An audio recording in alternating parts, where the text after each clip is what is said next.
Hello, welcome back. This is Jacob, and today we are going to be continuing the narration and character voice acting for the Retracing Our Steps story. Alright then everybody, time for part 2 and to see how far we're gonna get with the story today. But before we do so, as always, to anybody who bumps into the voiceover through this very episode, you can find a full playlist for this and the other Kjerag stories in the description box of this very video. So if you need to catch up with the stories before this one, before you start with this one, they're all in the description box, so enjoy and thank you very much. There are also these stories, other stories rather, that are connected to Retracing Our Steps, so if you need to catch up with those are also in the description box, including the main story as well, if you just want to blast through that one too. But, as always, enjoy those, and thank you very much. But for everybody else, quick little update before we head into the recap section of the video. So, first off, update. As you're watching this very video, the next part 3, is probably already recorded completely, else I'll be immediately starting work the moment all of these little bits for this video are gonna be done. I'm gonna start working on the next one immediately, but I wanted to give a quick little update because the timer is obviously running out for this one, and just to ensure everybody, hey, is he gonna manage to finish this before their timer runs out on the event, and we, well, have to wait a certain time before the thing comes back, because otherwise it's gonna be a bit of problematic thing to do this the way I usually do it. But yeah, the next part is probably already completely recorded, and once that is completely recorded, I'll immediately start recording the last part, so everything will be pretty much done. The parts will be absolutely unedited and they'll be just sitting on my hard drive, but over this week, as this video is also gonna come out, so part 2, part 3 and part 4 are gonna come across the week right alongside it. I'll just slowly start editing through them once all the work is completely done. But yeah, I just wanted to give a quick little update so everybody is on the same page, and you guys know that everything is pretty much already sorted by the time you see this video. So yeah, no worries, everything will be coming out across the week. But anyway, with that said, let's do the quick little recap of the previous part, and for anybody who wants to skip that, chapter select, YouTube navigation bar, or down in the description box, you can also find the timestamps for that as well. But anyway, last time we opened up with a scene showing the initial meeting between Ensiotis and the Duke of Castor.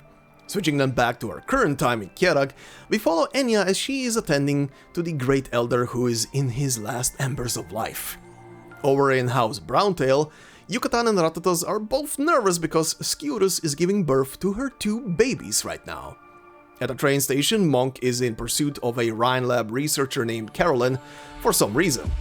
To escape her, Karlan yells something about a bomb and uses the confusion to escape, only to be cornered again by Monk at a nearby mountain, and being stuck in the middle of the first ever catastrophe in Kjerag in a millennium that takes the form of an avalanche that buries the local train station. The 3 clans begin rescue operations immediately and hear about the fact that the train station was mostly empty because of the bomb threat. In the Vinebead Court, Enya, after some discussions with the new elder and clerics, retreats to her own room and notices that Kjar is missing. We then hop on over to the RHINE lab observation station, where we see Gnosis arrive to inquire about Karlan, and also ask about any findings they might have on the catastrophe. While they don't have anything against giving Gnosis the data, Elena does notice that some of it from right before the catastrophe is altered. If that wasn't enough trouble already, an angry mob arrives at the station, protesting against them. Lucky for the RHINE lab personnel, Gnosis is there and manages to disperse the protesters for now. Below the mountain in the city, a reporter from Victoria is conducting interviews on residents and runs into Encia. In a city close by, Lisburn is now married and to a local woman called Freya, runs into his old commanding officer Harold. Harold, meanwhile, is back on a delivery in Victoria's name with many supply trucks in tow to help out with post-catastrophe relief efforts. Ensiotis, on the other hand, is in talks with a Victoria and Colombian ambassador and has to keep them in good graces. Returning later to the Silver Ash mansion, he meets up with Gnosis and they both brief each other on what they found out so far. Back with Enya, she is searching through the records of the court for any information on catastrophes in Kjerag's history. And with the Elder's help, she finds an interesting name in the records, Razorn.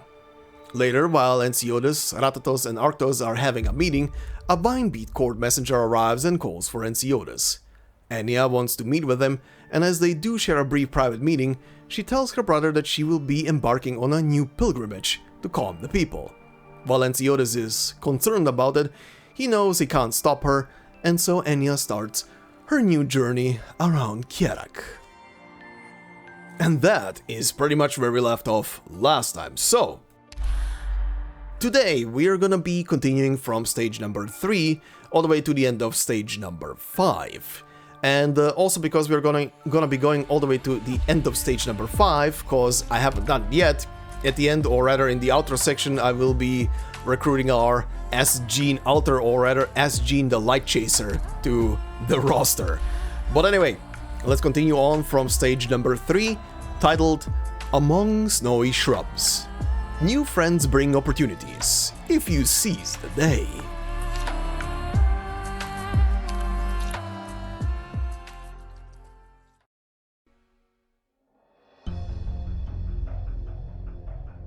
Madame Ratatos, bring a message from my master regarding the meeting of the 3 clans a few days ago. The Pale Roach stance towards the outsiders is firm. We can never be too careful regarding the faithless. We must be even more vigilant now, with the Saintess out on pilgrimage and state affairs deferred to the 3 clans. My master does not think ill of Sir Ensiodas, but it is true that Clan Silverash has been too close to the Victorians. We do not know if he has other intentions. My master has chosen to communicate with you, as he sees you as a woman who has always upheld Kjerag's traditions. He is happy to meet with you in person, if you have any thoughts you would like to share. Are you finished? Out of respect for Arctos, please bring this message back to him. I don't know if Arctos is harboring a grudge because the catastrophe occurred on Pale Roach soil, and I don't care. But at the last meeting, we reached the conclusion that none of us should make a move without direction from the Vinebeat court. While the Saintess is absent, the best thing we can do for the nation is to take care of our own business and avoid causing more issues. That will be all.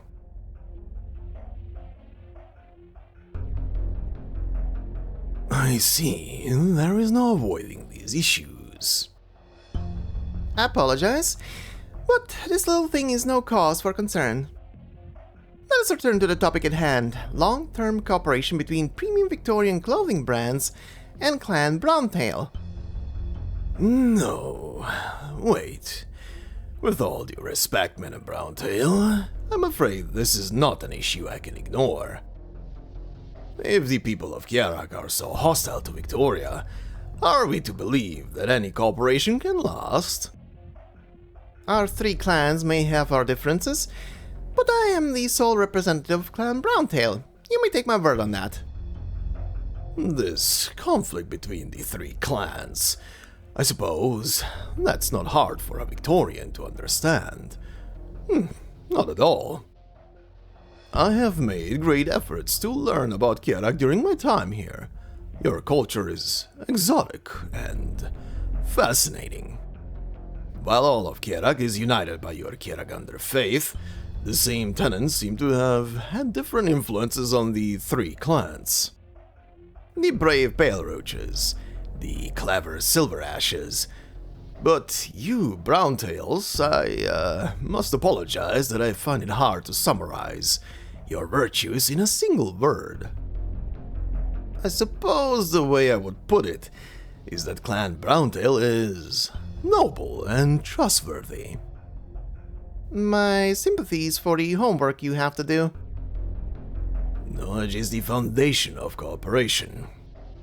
Her Grace the Duke values cooperation with Kjerag highly, and she is looking for a reliable, proper representative of your land to work with.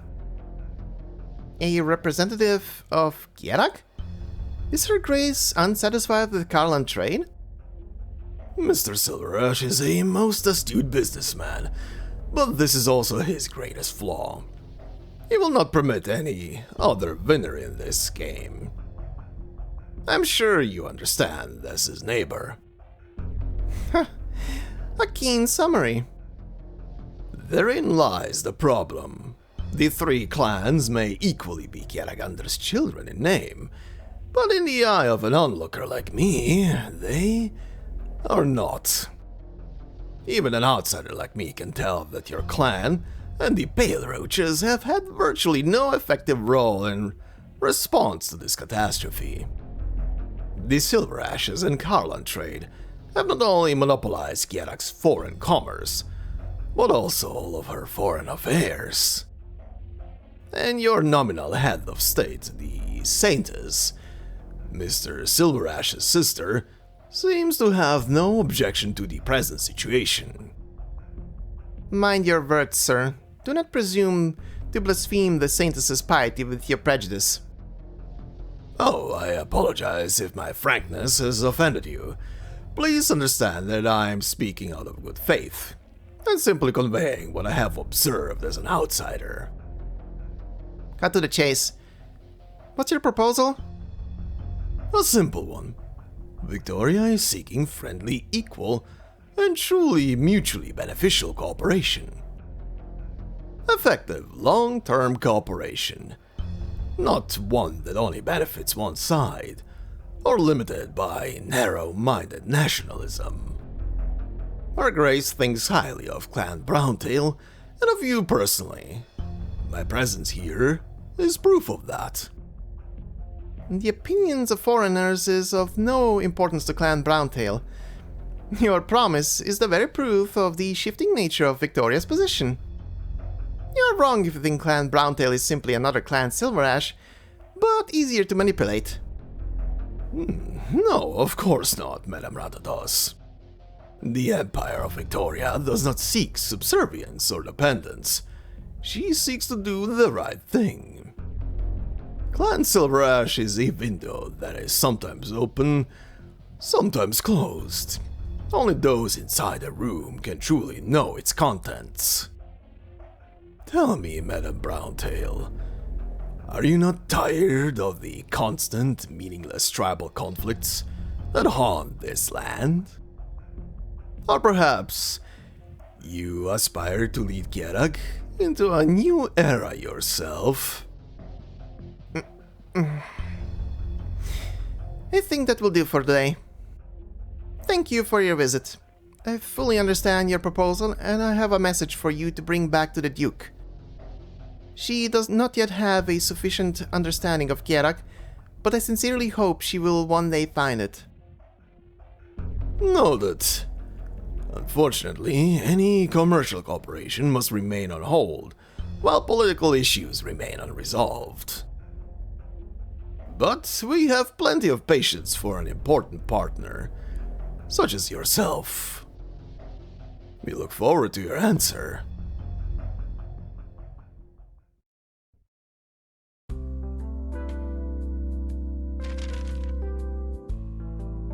Dear Encia, I hope this letter finds you well. By the time you read this, you will have already learned of my decision. Don't worry, think of it as your sister going on a long trip. She'll be back before you know it. I'm sorry that we'll have to put our plans for fondue in the Winebeat Court's kitchen on hold, but I promise I'll be good as my word once I get back. Don't worry about Enciodas either. He has his plans, though he might be busy for a while. We'll count on you to take care of things at home, alright? There are a lot of things going on. Stay safe and be especially careful when going out. I hope I find you as cheerful as always when I return. I'll pray to Kjeragander for both of you. P.S. Remember to keep your appointments at Rhodes Island, follow your doctor's orders, and wear protective gear when climbing the mountains.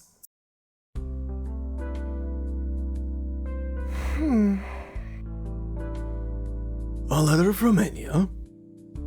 Yeah, it's always like this. Same for Enciodas. It's quiet enough at home to begin with, and ever since I came back from my trip, he's barely been around. These are exceptional times. They're doing all they can to protect Kjerag. All we can do is trust them and support them. I know. I just wanted to blow off some steam. They still treat me like a kid, never telling me anything. I don't even know what I'm worrying for. I want to help them too. Lady Ansia, Master Chester. Is Sir Ansiotis here? He's probably at the office. Why? A herald has arrived from the Vinebeat Court. They said they're meeting with Clan Paleroach to discuss cooperation in the joint mining venture, and they want Sir Ansiotis to submit the relevant documents early. I have the documents, but submit them early. Is this a temporary notice? The herald didn't explain. Very well. Prepare the car.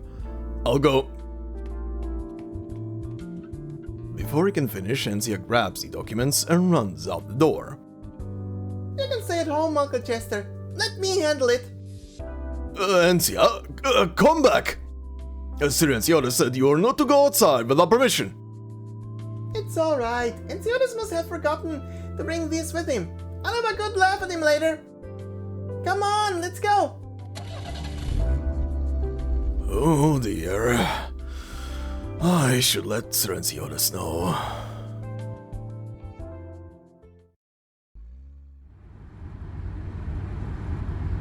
A brown car is driving on the mountain path to the Vinebeat Court.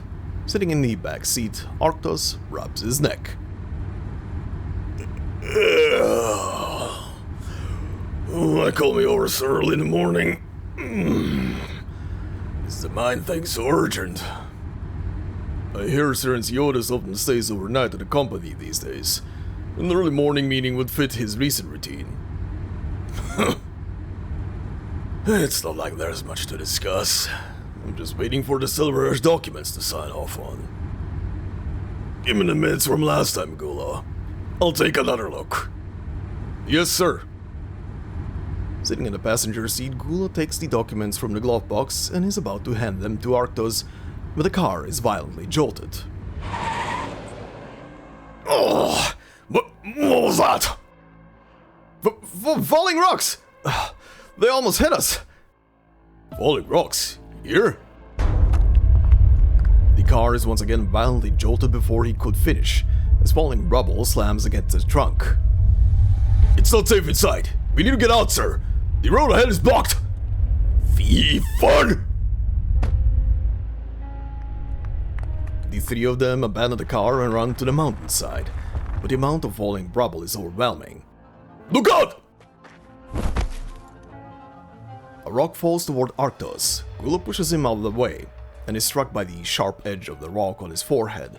His massive frame falls on the ground, bleeding. Arktos crawls towards Gula and pulls him closer to the mountain, leaving a long trail of blood on the ground. The blood is soon covered by the falling rocks. Gula! Gula!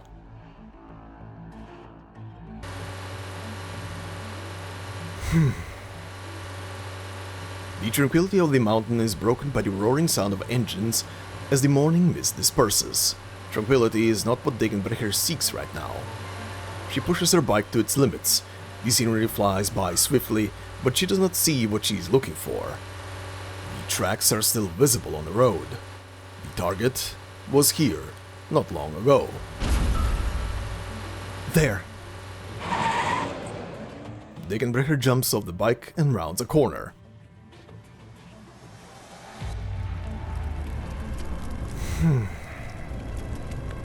Two cars are burning on the road after a collision, sending rancid smoke skywards.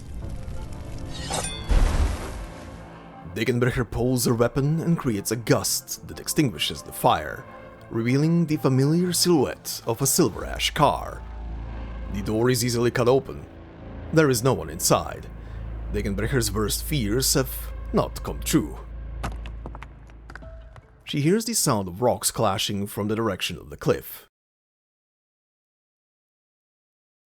Dagenbrecher looks down at the source of the sound and finds the one she's looking for, despite the dirt and soot on her face. Dagenbrecher! Hanging off the side of the cliff with a hook, Encia looks up at Dagenbrecher, unsure how to hide her embarrassment. I guess I screwed up.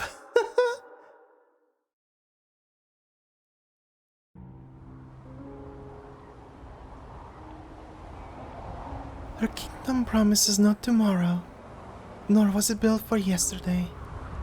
Those who walk the present are closest to her. Her blessings are ever beneath the traveler's feet. The snowflakes stick to her fur collar. The lone traveler pulls her hood tighter and walks up the mountain, against the cold wind that blows through the forest. Enya pulls her cloak tighter around herself, her steps slowed by falling branches mixed with snow. The clerics often say that Kjerag tests her people with wind and snow, but Enya knows she would never torment her like this. Kjerag. The scientist sees the smoke of a campfire deep in the woods. Perhaps there's a place to rest. Enya walks towards it and finds the fire still burning, providing a rare source of warmth. She reaches out to it at once. The hides hanging around shows that it belongs to a hunter. Short shrubs surround a lone wooden house, but the owner is nowhere to be seen. Then one of the shrubs rustles. The tip of a metal bolt protrudes from it, pointing towards the campfire. Who's there? Enya turns around quickly, but not quick enough to avoid the bolt that strikes her right leg, soaking her thick clothing with blood. She raises her bell instinctively as she stumbles from the pain. The attacker has emerged from the bushes, aiming his next bolt at the Saintess's heart. Whoosh. The attacker falls as the bell rings, his body quickly covered in snow.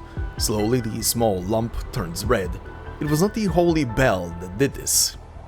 Enya gets closer and sees a crossbow bolt in the attacker's neck.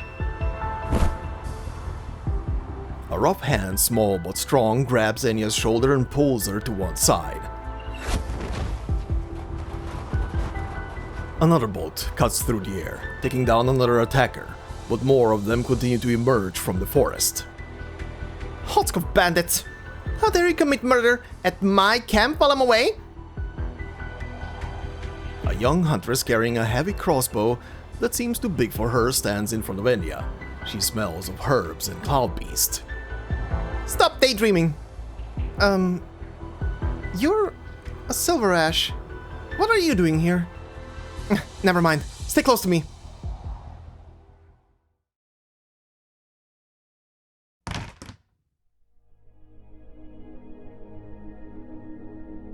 This is my home.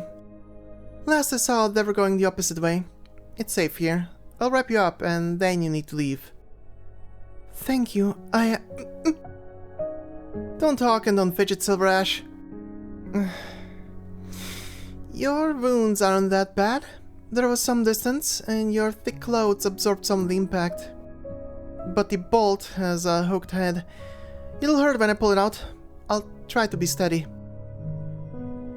The young huntress snaps the arrow shaft and grabs the remaining part. She glances at the wounded woman, who simply nods, showing no sign of fear. The huntress takes a deep breath and slowly pulls the arrow. Even she shivers at the sensation of the hook grating against flesh. She does her best to keep her hand steady until the arrowhead is completely pulled out. Finally. Thank you. Very much. I'm not done yet. Hang in there a little longer. She takes out a packet of powdered medicine, lifts the edge of Enya's dress, and rubs it skillfully on the wound before bandaging it up. You can yelp if it hurts. I won't laugh. I don't want to make you more nervous. It'll only hurt more if your hands are shaking. Huh? A slender snow-white cloud beast pokes its head out of the huntress's hood, hanging onto her braids with its claws and poking its wet nose around Enya's fur collar. Then it reaches out to sniff at the stranger's scent. Don't touch it. It doesn't like strangers. Before the huntress can finish, Enya's finger has already reached the little cloud beast's chin. Simply touching its soft fur seems to bring warmth to her heart, even in the bitter cold. Get back in, Rift Cloud Beast. You call it, the Rift Cloud Beast? Come to think of it, I don't know your name yet, my hero. Joanna. I don't need to know your name, Silver Ash. Don't think for a moment that we're friends. Why? You've been good to me. And how have you people treated me? Huh. Forget it. Nothing to do with you anyway. By you people, do you mean Clan Silver Ash? Or Enciodas? Not just him. My dad says the Silver Ashes have been obsessed with blaspheming Kjerag ever since Enciodas' father was clan leader. He poured asphalt on Kjeragander's backbone and poison on Kjeragander's tail. His greed led to his downfall. Enciodas hasn't learned his lesson. He's done even more to wreck Kjeragander's peace. But his greatest sin was the hole he dug in Kjeragander's flesh. This disaster is proof that Silver Ash has angered Kjeragander. But Kjerag can't stay in the snowy mountains forever. Haven't industry and trade brought us better lives? Why would the kind Kjeragander punish us just because we're living better lives? Better lives? You Silver Ash sit by the warm fireside, eating the best food and drinking the best wine. But who has to pay the price? Us, we do. Many beasts lived at the foot of the mountains when I was little. For 1,000 years they lived off the land, drank from the rivers, and went back to the forest to find berries and leaves. But Karlan trade's railroads divided the mountains and rivers, forcing the beasts to risk their lives crossing the railway. You even blame them when your trains run them over. The beasts were forced to move higher, but there isn't enough room there for large packs. They had to fight each other for space and food, and their numbers dwindled. Not to mention all the cloud beasts that are sensitive to noise. You have no idea how many died, and how I ended up taking in my Rift Cloud Beast. But the farmers by the mountains need the fertilizers and seeds that the trains bring. And sick people on the mountains need medicine. Where's the bountiful game that Kjeragander once gifted us then? The beasts grow fewer each year. Even water from these springs is less sweet. My family made a living hunting in the mountains for generations, following the holy teachings of Kjeragander, and we show our faith by sculpting statues in her image. Dad, myself and my siblings, we've always prayed to Kjeragander, always paid our respects. Why are we the ones who have to pay the price? Spooked by the sudden outburst, the Rift Cloud Beast leaps down from a trembling Joanna and goes over to Enya. Enya bends down and lifts it up, placing it back on Joanna's shoulder. Don't move or your wounds will reopen. This is the first time I've heard about any of that. If you want to argue, go ahead, Silver Ash. No, I don't. I'm, different from the others. I have to stay at home most of the time, and what I know about the land today comes mostly from the accounts of others. Sometimes I go out and experience things for myself, but it's not enough. Kjeragander will never abandon any children of Kjerag. I promise. You better promise yourself that you'll pull through whatever's going on. What was with those bandits anyway? I know all the hunters living on the mountain. I didn't recognize any of those guys. I think, they came for me. For you? Do you have enemies? It's a long story. If that's the case, you'd better stay put tonight. They won't give up so easily. My dad's friend has a shop in town, and my siblings have been helping out these past few days. I'll go get some medicine from him. And get help to fight the bandits. No, don't. Why? Are you free to be on your own? I'm fast and strong. I can be back by tomorrow morning if I go down the mountain now. That's not what I'm worried about. Why? You silver ashes are such a bother. If you have something to say, just say it. If you can't fight, I have no choice but to get help from town. That's the deal. Wait, I can tell you... Enya hurriedly gets up, tugging at the sleeve of the huntress, who is about to leave, causing her own cloak to fall off. The Saintess? Actually, I'm sorry. Please, Your Holiness, punish me for my insolence. No, I'm not going to punish you. Please, just sit down. Enya tries to stop the huntress, but she quickly takes a step back, putting more distance between herself and Enya. She turns to leave, but then seems to remember something, and spins back around and bows reverently to Enya, before finally leaving the room.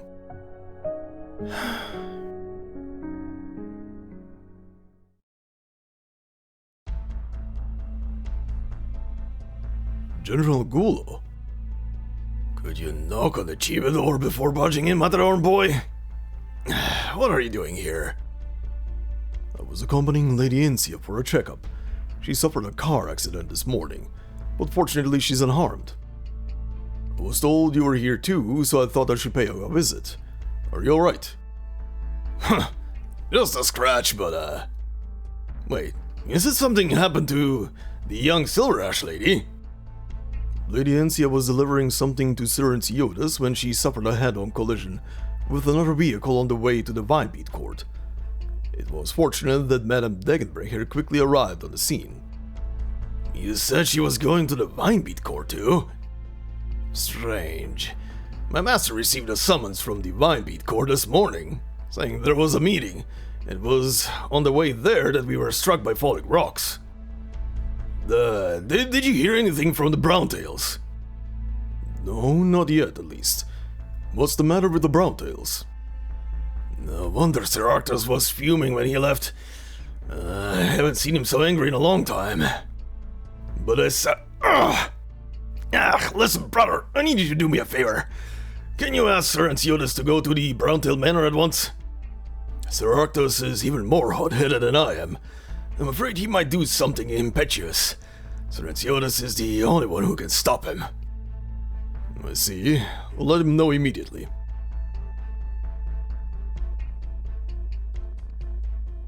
I suggest you get your head checked at the hospital, Arctos. The symptoms of a mild concussion are easy to miss. Don't try to change the subject. Answer me! Why is it that only Clan Silver Ash and mine were attacked while you Browntails sit safe and sound in your home? What do you know? Everything that I know about what happened today came from you. More excuses. Even the servants of Silver Ash knew to show concern and tell me that Encia suffered too. But what about you? You look like you couldn't care less, like it's nothing more than a piece of snow falling on the ground. Is this the Browntail stance? I apologize for my demeanor. All of Kjerag has suffered in recent days. I ask for your understanding. Enough of this hypocrisy. We both know there's been gossip going around about the Browntail Witch. I never took it seriously. I couldn't care less what you did, as long as you did it for Kjerag and Kjeragander. But now... When did Kjeragander teach you to stab your allies in the back, Ratatos? Watch your words, Arctos. Do not disrespect Kjeragander even if you intend to insult and provoke me. Stop dodging the question and answer! Was Clan Browntail involved in the attack on me and Encia? You're wasting your time. I've already told you multiple times I know nothing about it, and I express my sympathies. That's your final answer? Then don't accuse me of going too far. What do you mean? Don't think I'm out of pale roaches just because you took Gula out of action. Before I went out, I told my men when to show. Clan Browntail's estate will be thoroughly searched. I didn't want to go this far, but I'm afraid Sciurus and her children will have to bear with me a little. You dare? You made me do this, Ratatos! The door to the drawing room flies open without warning. Arctos draws his sword immediately. The sharp-eyed brown-tail guards raise their weapons too and stand in front of Ratatos. I take it you've already discussed the incidents that occurred today. I came for the same reason, and have reached certain conclusions. Please, stand down. Seeing that Arctos has sheathed his sword, Ratatos raises a hand, and the guards hesitantly back off. Good timing, Ensiodas. With the leaders of Clan Pale Roach and Silver Ash both present, we demand a thorough audit of Clan Browntail's documents, and cooperation from Clan Browntail in the investigation. Sorry, Arctos, but I don't assent to the demand. What? Why would Ratatos want to get rid of us? Assassinating the heads of the other two clans at this very moment would only cause even more chaos. Clan Pale Roach has the most warriors, while Clan Silver Ash runs Karlan trade. Ratatos could not hope to keep the situation under control if you and I both died in an accident. Meanwhile, retribution would be swift and harsh. Am I right? Ratatos avoids Ensiodas' gaze and nods lightly. That doesn't explain why Clan Browntail wasn't attacked. Maybe a coincidence. Maybe bad timing. Maybe the attackers had something planned for the Browntails too, and we just don't know about it. You won't convince me with talk of coincidences, Ensiodas. Who would have done such a thing if not Ratatos? This is not a question we can solve in a short time. Don't forget that there are plenty of people looking to take advantage of the chaos and take a piece of Kjerag for themselves. This assassination coincides with the arrival of Victorian aid. The mastermind wants to keep us from working together. The Victorians did this? They are potential suspects, as is any foreign politician who attempts to intervene at this juncture. Therefore, I would like to maintain the status quo of our previous meeting. I will continue to handle all external affairs, including those involving Victoria. I will discover the truth for Clan Pale Roach, for the peace of the three clans, and for Encia. I'll trust you one last time. Don't you dare look smug at us. You got lucky today. You can thank Ensiodas and Sciurus. If it turns out you're behind all of this after all, you'll get what's coming to you. The sturdy Ursa slams the table, then turns and leaves. Thank you for calming that maniac down, Ensiodas. But I'm exhausted. I'm sure you understand how tiring it is to deal with baseless accusations. If you suspect me and want to question me, There is no need for that. Trust between the three clans has never been more important than now. I have other urgent matters to attend to. I'll take my leave. Pardon me for not seeing you out.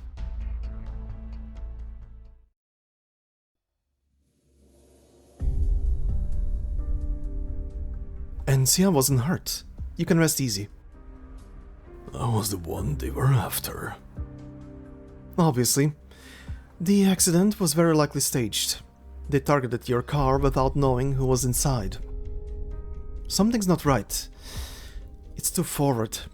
It's as though the people behind this want to make the point that they have no qualms about deploying extreme measures. They're trying to sow chaos and suspicion. The act itself is more important than the result. There is another possibility. Perhaps it's not me, Encia, or Arctos, whom they're truly after. There will be trouble on the mountains. It's Enya they're after? If anything happens to the Saintess at this point, It will serve to affirm all the conspiracy theories and drag Kjerag further into the quagmire. I need you to protect Enya, Degenbreher. Enya set out a long time ago. I can't promise anything. You need to prepare for the worst. I believe in Enya. You believe? And you will not provide any of your basis for the belief to reassure me, like you usually do? Correct. I believe.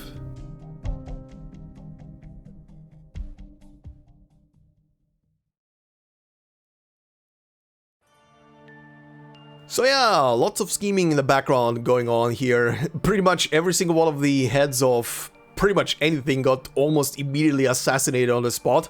Arctos and Gulo almost died in that rock slide. That was definitely targeted. Then we have Encia, who technically was not supposed to be in that car. That was supposed to be Enciotis, of course.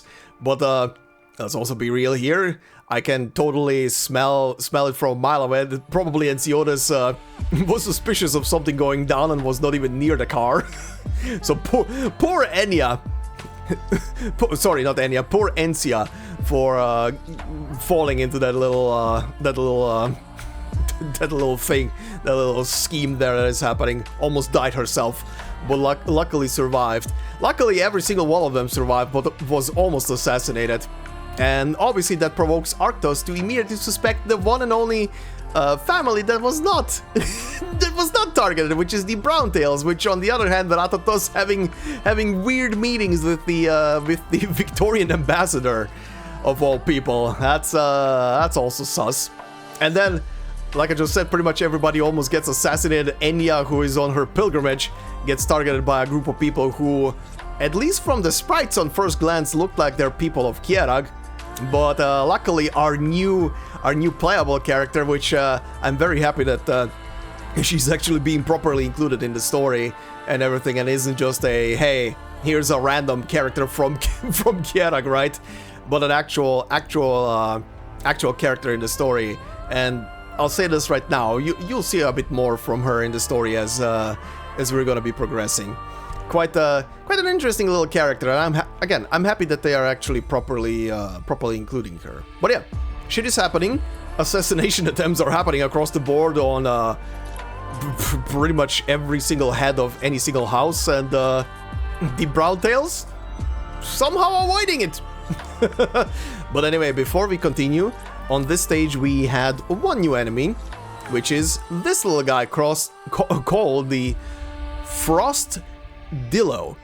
And I have to say the name that way very slowly, because every single time I try to say this name out loud, I almost say Frost Dildo.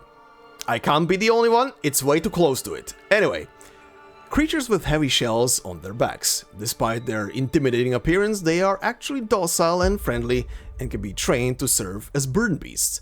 They can get back on their feet even when flipped on their backs. Very nice. Anyway, we continue on to stage number 4, titled Conjoined Lives.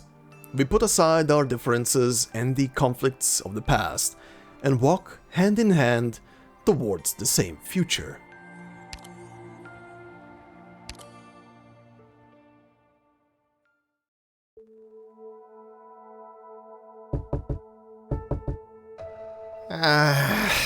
Didn't I tell you not to bother me today? Who's... Sister, what are you doing here? Don't just stand there, take a seat. What's the matter? Can't sleep? I thought I told Yucatan to keep a close eye on you. No. She shakes her head. I told Yucatan not to come with me. I wanted to talk to you one-on-one. Ratatos never thought she would see this expression on her sister, who is usually so cheerful and straightforward. Alright, but only for a little bit. Then you go back to bed. Acting like a little girl when you're supposed to be a mom already. I heard Arctos shouting in the drawing room today. Damn, so he did disturb you? have his hairy head for this. No, it's not that. I heard what you were arguing about, and I know many bad things have been happening lately. Please, Rata, if you do know something, tell me. My Kjerag. You shouldn't be worrying about these things right now, Skioros. You'll have plenty to worry about once you take my job. But there's been trouble after trouble. Even I, shut up in my room, can tell that things are getting worse. I see unhappy faces outside the window every day. Not to mention we haven't heard anything back from Monk. I have people searching for her. I'm sure she's fine. Hey, don't forget that she's one of the finest brown-tailed warriors. I know. It's you I'm really worried about, Rata. I've never helped very much, but there was a time when I could at least stand by your side and give you my support. But now you're facing all of this on your own. I wish you would talk to me more. There's no need to carry everything on your shoulders. Yucatan and I have your back, no matter what. You think too much, my silly little sister. Are you really in such a hurry to take over for me? That's not what I promise you, Skioros. I'll protect you, and Yucatan, and all of Clan Browntail. If it's the last thing I do. Kjerag be my witness. Still don't believe me? But you've got to believe Kjerag, right? There's no need to go that far. Alright, then promise me you're going to bed now. Tomorrow will be a better day.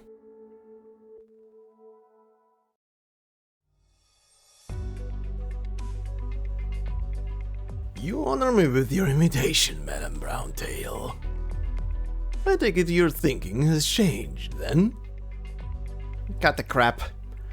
Assassinating the members of Clan Silverash and Clan Paleroach, driving a rift between the three clans. Is this how you intend to coerce me into working with you? I thought Victorian politicians were smarter than that. The man smiles nonchalantly. I am not sure how such a notion could have occurred to you, Madam Browntail. Assassinating the leadership of another country on their own soil, it would be tantamount to a declaration of war, if it could be proven. Are you sure you want to accuse Victoria of such crimes? So this is why you people seem so smug about yourselves. I'm not sure I understand your meaning. But since you've deigned to meet with me today, I'm very happy to listen. Is there anything I can help you with? Go on, act smug. Your crude little plot worked, huh? The relationship between the Pale Roaches and Browntails has broken down completely, and I've become the most suspicious one here. As for Antiochus, he just spun his tale about all three clans wanting stability to hoodwink that fool Arktos. He knows full well that, in the present state of Kjerag, should the leader of any of the clans meet an accident, it would take little effort to demoralize the already disheartened people. If he learns of our meeting, he will not hesitate to join forces with the Pale Roaches to attack me, even if he knows full well I wouldn't promise you anything. After all, what Kjerag needs right now is a culprit, one to place all the blame on.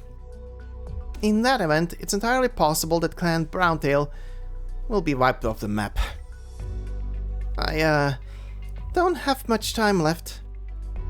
My sympathies, madam. I'm in full agreement with your assessment of the situation. Do you intend to turn things around, then? Let's get straight to the point.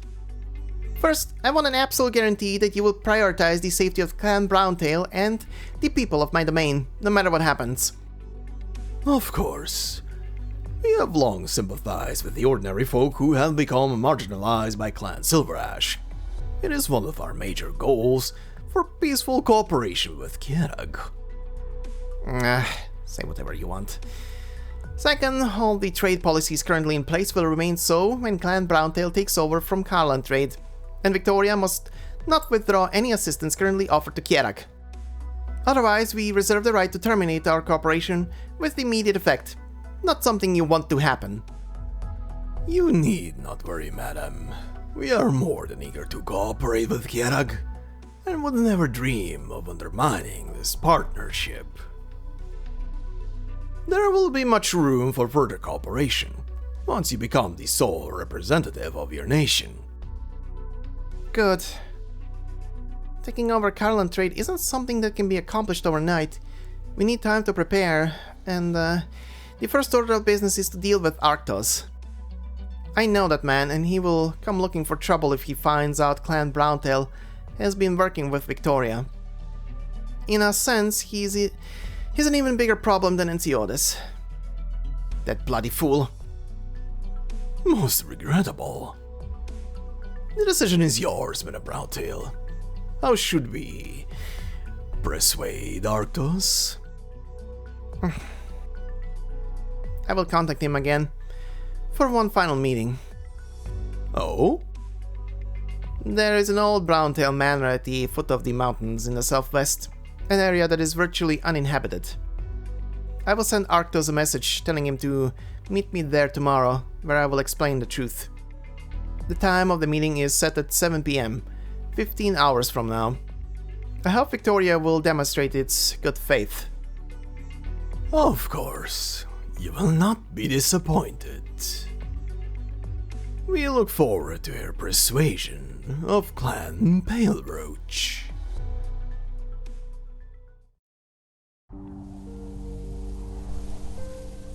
The mountain wind carries the snow, battering the hay-thatched roof.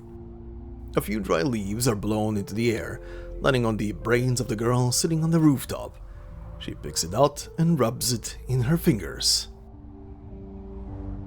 The Rift Cloud beast pokes its head out from behind the girl's shoulders, rubbing against her red cheeks. Rift Cloud beast. I'm just, clearing my head. You don't have to come out and be cold with me together.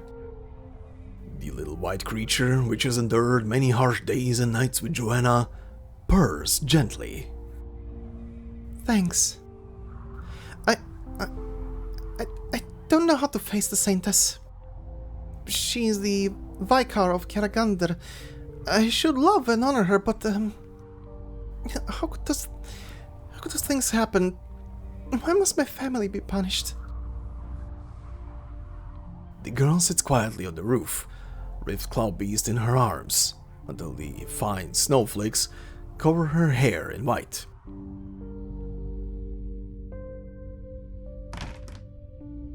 The door leading to the backyard is pushed open. The visitor has added a few footprints on the snow.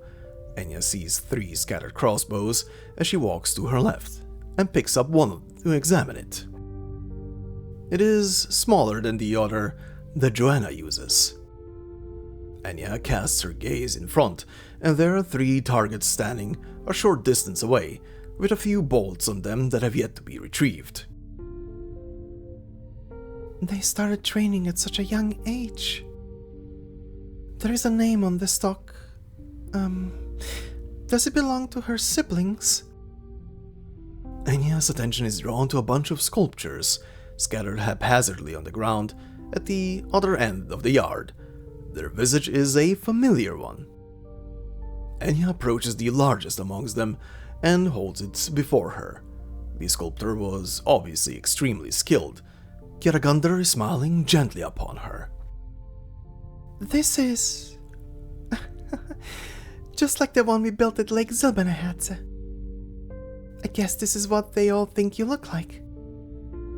There are other sculptures lying by her feet, and Enya picks up one of them. This one is sleeker, the chisel marks on the face rougher, giving a sense of harshness. Perhaps the sculptor had used too much force when sculpting the face, and chiseled off a little too much.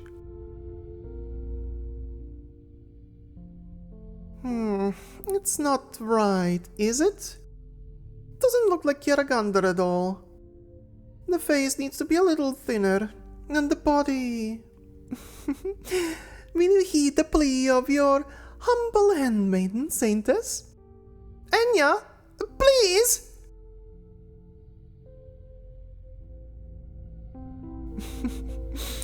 See? It looks better when the face is rounder. She carefully puts the two sculptures of different sizes back. In this bare, unfamiliar backyard, Enya puts her hands together and prays towards the statue of Kjerag, as the elders of Winebeat Court often do. She does not make any wish. She only hopes for a miracle.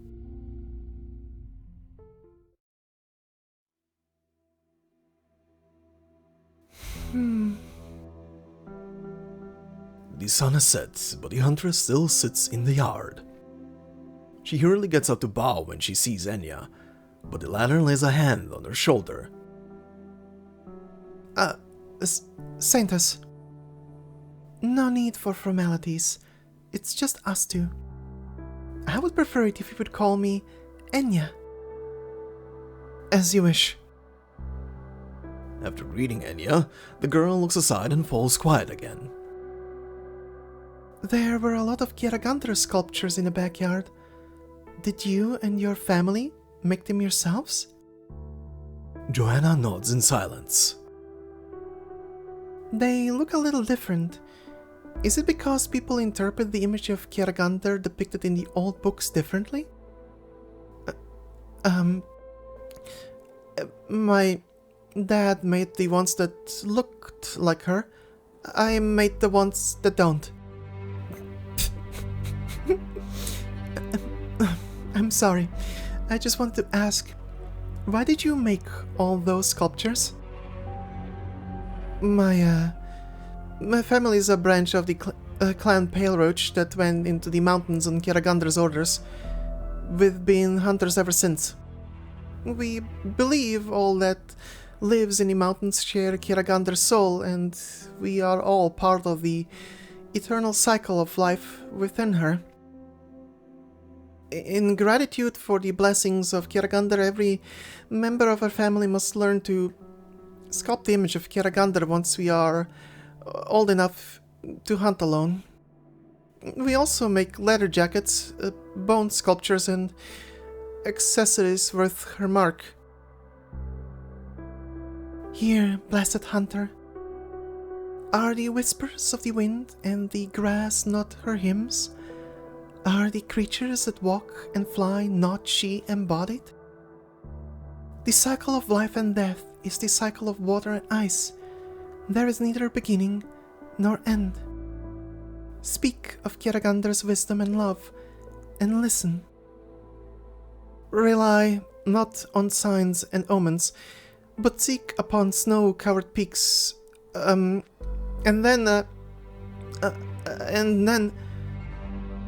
become one with her. Yes, this part feels different from the other parts of Kjerag. I always get stuck here. The details of the scriptures are not what matters the most. What's important is to be constantly mindful that Kjerag watches and listens to our words and deeds. You may not remember the complicated verses, but you're living, hunting, and sculpting in accordance with their teachings. Even as the saintess, I may never have truly understood the meaning of this passage if I hadn't met you.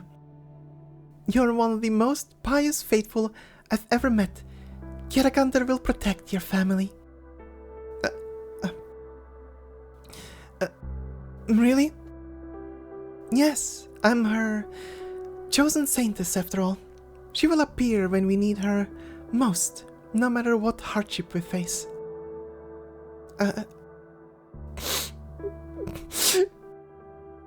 Tears roll down the young cheeks of the huntress, who always puts on a strong front, falling and melting the snow by their feet. Joanna? What's the matter? Can you tell me? Enya takes Joanna's trembling hands in hers. When I first learned to hunt, I was bitten by an infected beast, and I got a rip of feet. Dad hunted every day and made those sculptures after coming back from the hunt so he could sell them in town to buy medicine for me, and he did it for years. A few days ago, Dad's friend told me he was at the station the day the catastrophe happened. If I didn't... Joanna... Why Kjerag?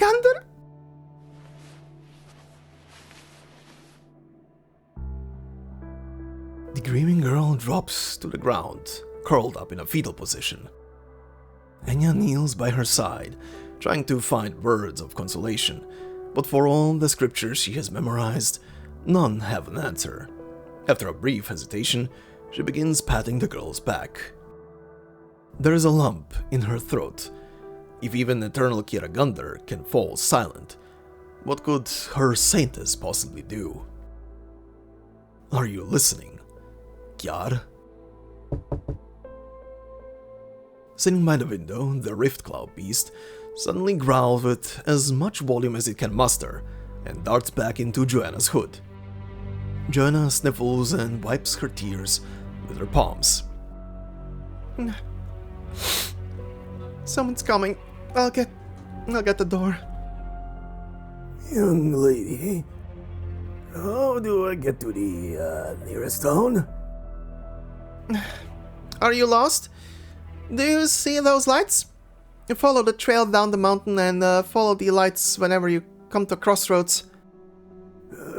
It's getting dark and my eyesight is poor. I'll walk with you. No, I can't leave right now. You could spend the night here and head down once the sun rises. No. I shouldn't trouble you. I'll find the path down the mountain. What is it? Just an old man who got lost. You're quite far from town. Do people pass by here often?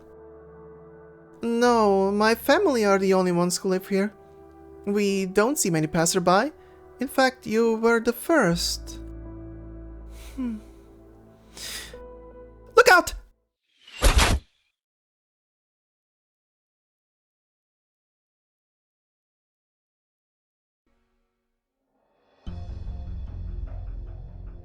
Back already, Gula. You still have the gauze on your head. I told you to think before you act. You get back to the hospital right now and stay in bed.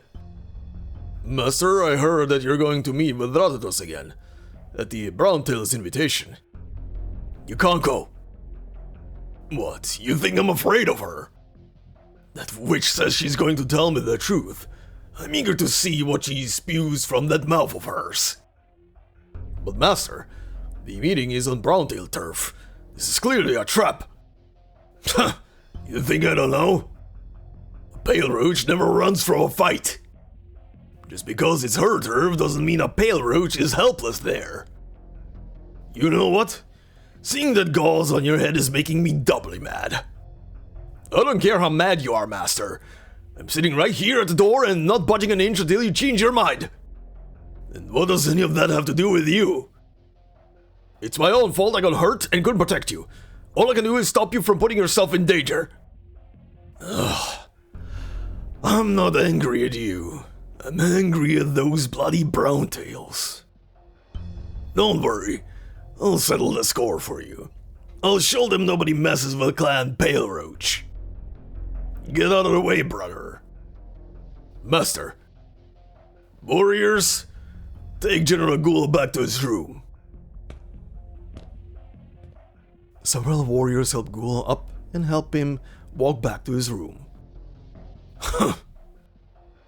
I'm not afraid of them, but I won't go unprepared. Fee fun. Prepare a few more cars, boys.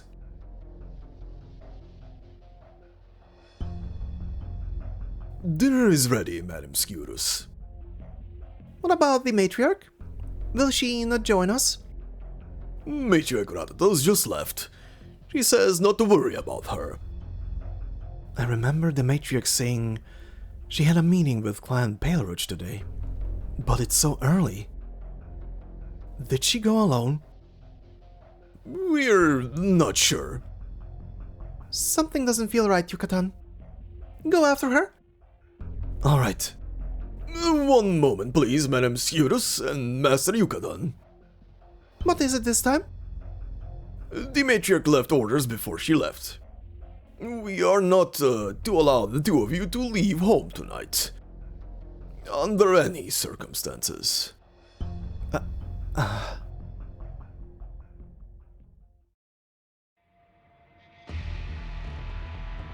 Saintus, get down! Trat, who are these people? How dare they attempt to murder the Saintus on Kjerag's soil? Maybe they're not from Kjerag. They're dangerous. Don't worry, Saintus. I'll protect you with my life. They won't get in so easily.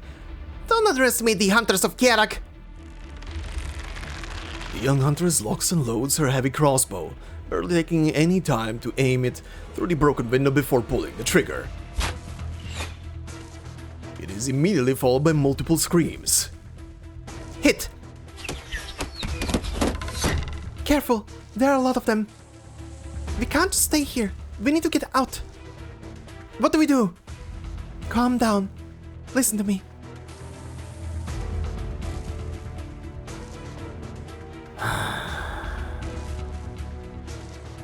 Lying prone on the snow, the attacker gestures to those behind him to remain hidden. They learned their lesson the hard way. They slowly close in on the house, on guard against the crossbow bolts that can be fired from the window at any time with uncanny accuracy. They could see a shadow move behind the curtain, and the edges of the curtain sway. The attacker raises his crossbow. The poison bolt strikes the figure behind the curtain. He hears the sound of the body hitting the floor, then silence. It's not sure if she's down. Units 2, 3, and 4, hold position. Unit 1, with me. Approach with care. The intel says there are 2 of them. Several figures sneak up to the house, breaking in once they have determined no sound coming from inside.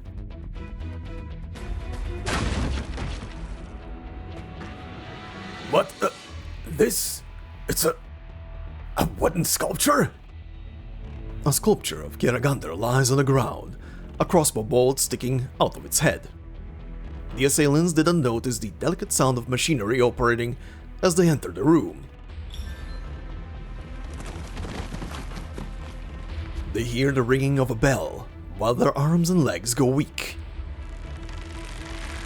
5 loaded crossbows and a massive net take aim at the invaders. They fell for it, just like you said. You better repent for damaging a sculpture of Kjerag. Now, run!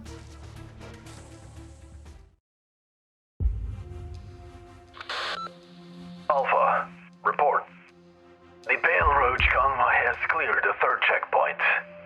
Confirm target position. Back seat of the lead car.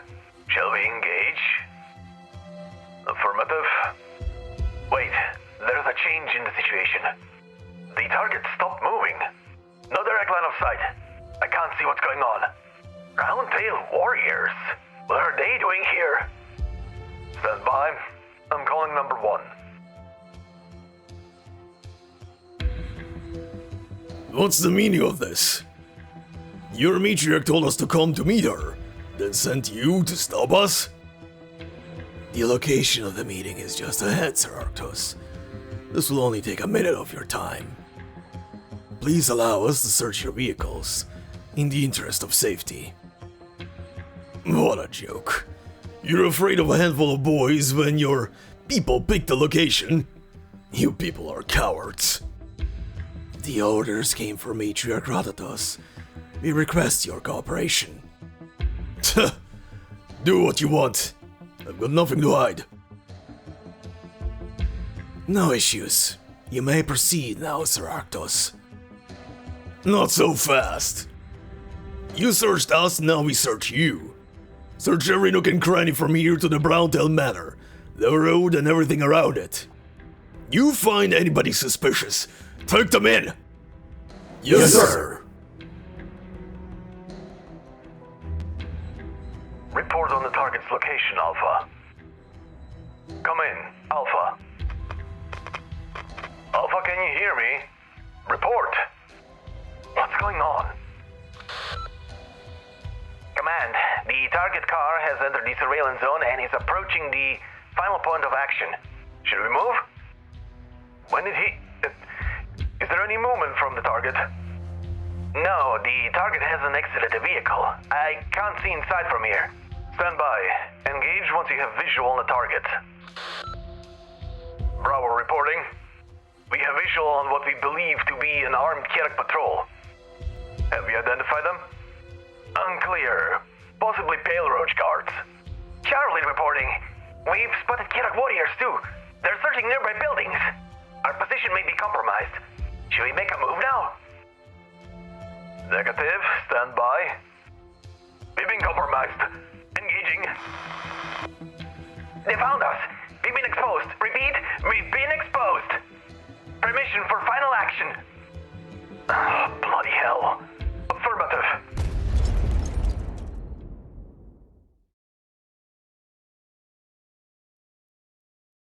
The north winds blow over the mountain road. The tusk beast hides among the rocks he bites. Take your bow, swing it low. By the little wood window. Hit! The forest is the domain of the hunter. The young huntress takes Enya into the forest, the mysterious assailants in hot pursuit. Their numbers are soon thinned by crossbow bolts that seem to come out of nowhere. There's at least one more. Where are you? The huntress knows that her last shot has revealed her position, while the enemy has withdrawn into the shadows. She hides behind a large tree, zeroing in on one little sound. Lock, load, loose. Missed? The young huntress is pushed to the ground as her shot misses. The attacker picks up a bolt from the ground and aims it at her throat. But he never gets the chance to bring his raised hand down. It is frozen. A blurred silhouette appears from above the assailant, bringing the weight of 1,000 mountains down upon his head. The ground trembles, and the snow on the tree branches is scattered. Degenbrecher?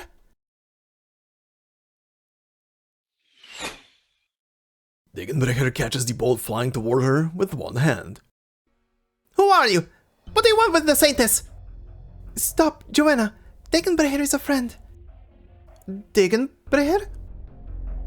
Joanna hesitantly removes the bolt from her crossbow as she looks up and down at Degenbrecher.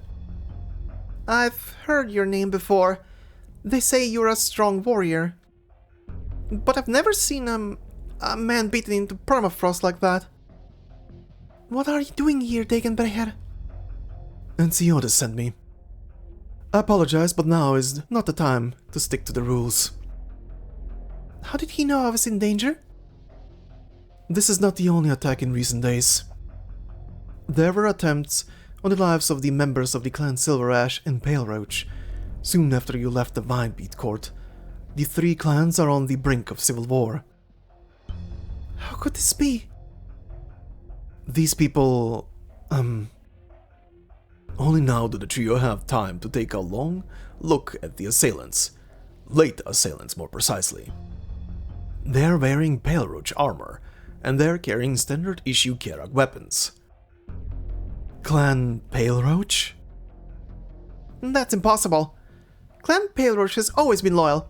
They would never think of murdering the Saintess. But there has to be an explanation for these people. They must be in disguise.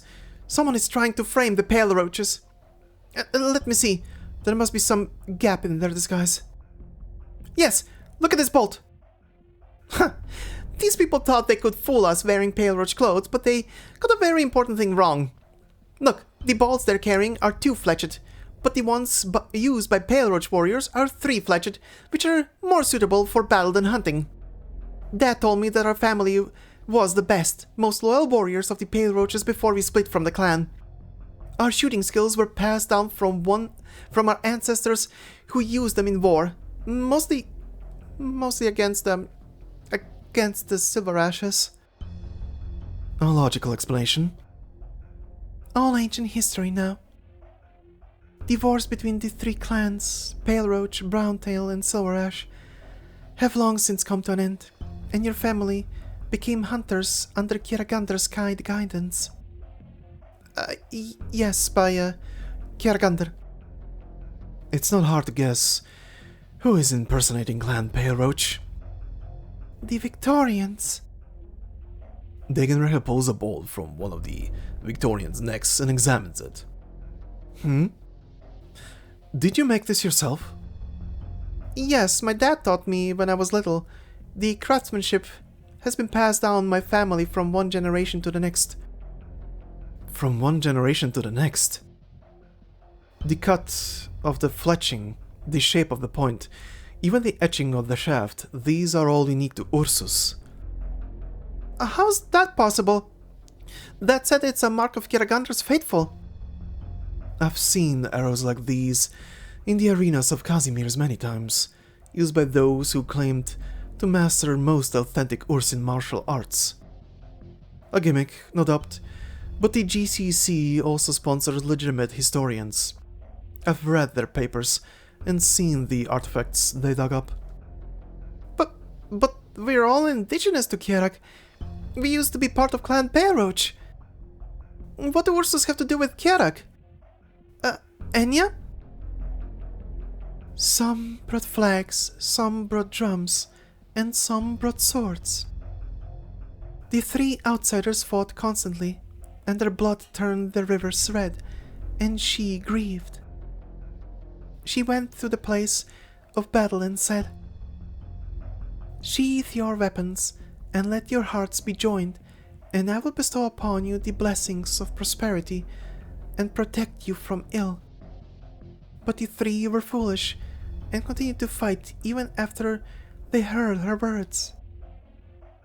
So she cracked the heavens and split the clouds, and she brought forth a miracle, and the fight was stopped. One of them wept. But how could we forget the hatred, the blood that was shed?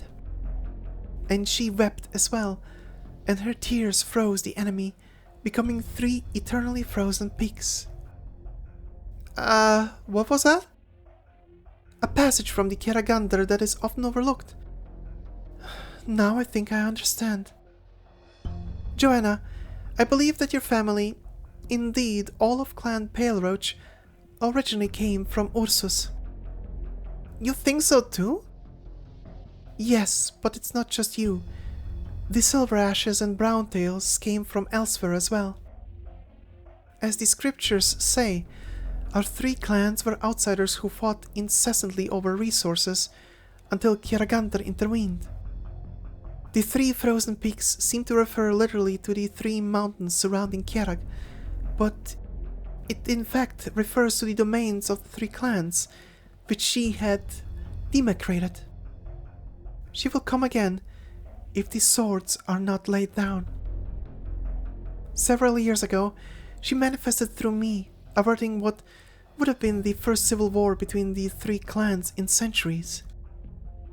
The hearts of the three clans must be joined in order to receive her protection. The first virtue that Kjeragander taught us was forgiveness.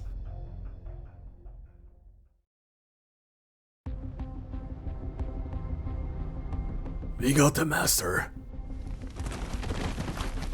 The tall guards bring over several prisoners, bound with ropes. These guys were hiding in some abandoned houses, clearly up to no good. They had binoculars and communications equipment on them.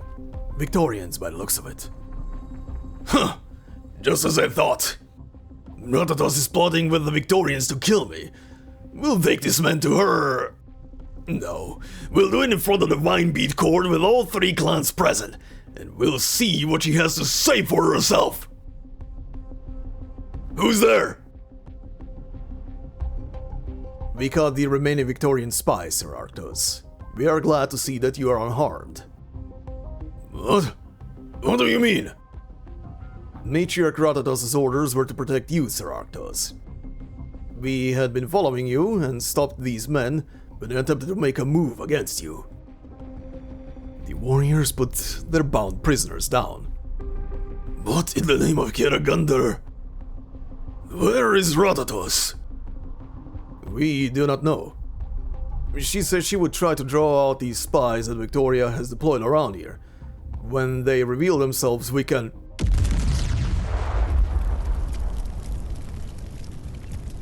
The old Browntail Manor explodes, its walls torn apart like cardboard. Glass and wood fragments fly in all directions, as flames consume the traces of a once sumptuous history. The boiling smoke distorts the night air.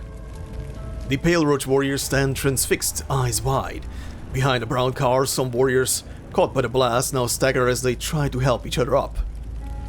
The echoes of the explosion gradually disperse, leaving the crackle of wood and distant sirens ever clearer in the night. A charred jacket drifts down in front of Arktos. This is... Ratatos? What in the hell have you done?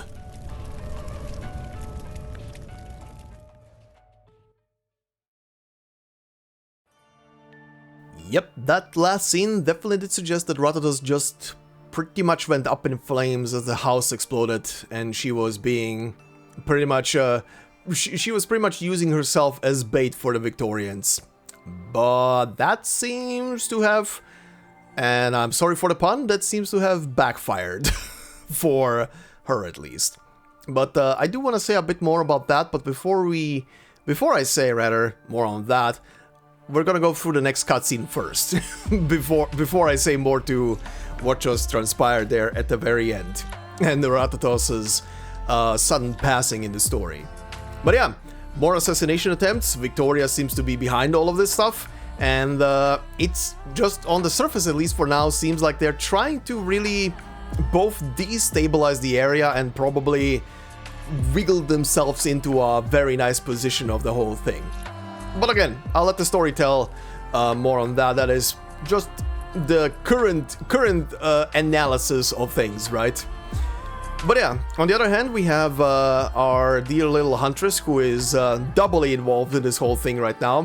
One with worrying about her father, who was at a train station that was buried under the avalanche, and she doesn't know what happened to her father, and even if he is even alive still. And then, now that she is involved with protecting the Saintess, she's definitely in this very thickly embedded now.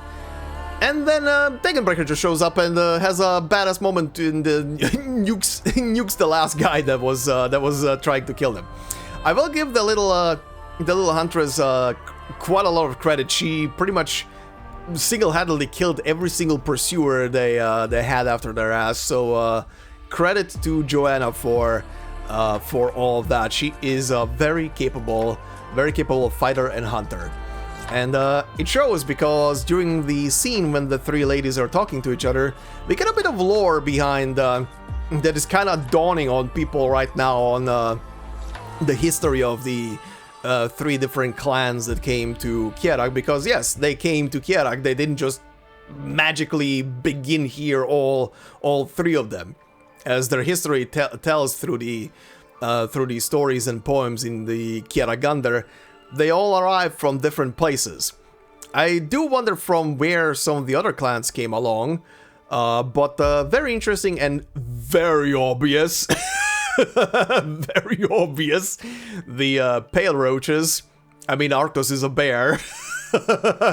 Yeah, the Pale Roaches came from Ursus, which is very interesting. But yeah, very interesting background on all of the different ones, and I do wonder, it's not gonna be told in today's part, but I do wonder if they're gonna touch up on maybe where the other two clans, where the Silver Ash clan came from, and where the Browntails also came from.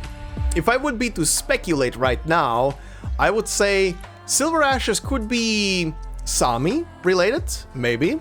The naming for their, you know, for their family members could kind of fit in with Sami.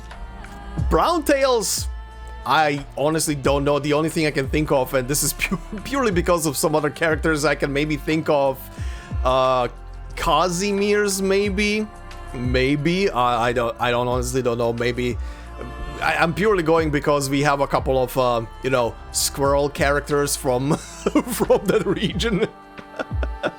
But yeah, speculations. Do leave speculations down in the comment section below. I do wonder what you guys think about where the other two clans might be from, because again, in today's part we're not gonna find out. I don't know if the rest of the story is gonna tell us, but if it will, we'll find out when we get to it. For now, we continue on to our cutscene only stage, OSSD2, a pilgrimage, a Knell. As the others weep, it is time for you to depart. The snow never waits, nor is it ever in a hurry.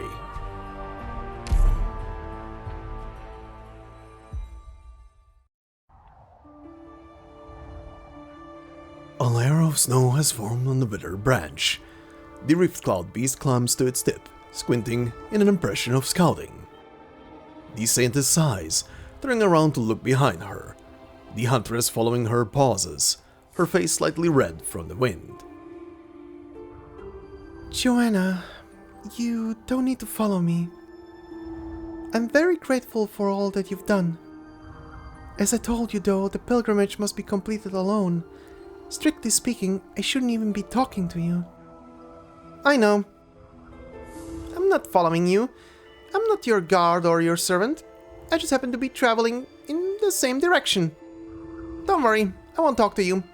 If anyone sees us, I'll pretend I don't know you. I won't let danger strike you again. I'll just follow behind. Do you know where I'm going? Wherever you are going, I'm going. That's all I need to know. But I'm looking for Kjerag. What? Looking for her? Did she disappear? I don't know, but disaster will strike Kjerag again if she doesn't return. People will lose their lives, and even more will lose their faith. I must return to the Vinebeat Court and consult the tomes. The others must not know for now. Then I'll follow you. Don't worry, if anyone's on your tail, I'll chase them away for you. I think the Rift Cloud Beast just saw something. In the direction that the Rift Cloud Beast is looking, the trail to the Vinebeat Court is filled with people dressed in solemn colors. Looks like someone very important just passed away. Who could it be? Anya shakes her head. She cannot help but feel a shiver down her spine, thick though her clothes are. Are you alright, Anya? We'll go slowly, around the crowd.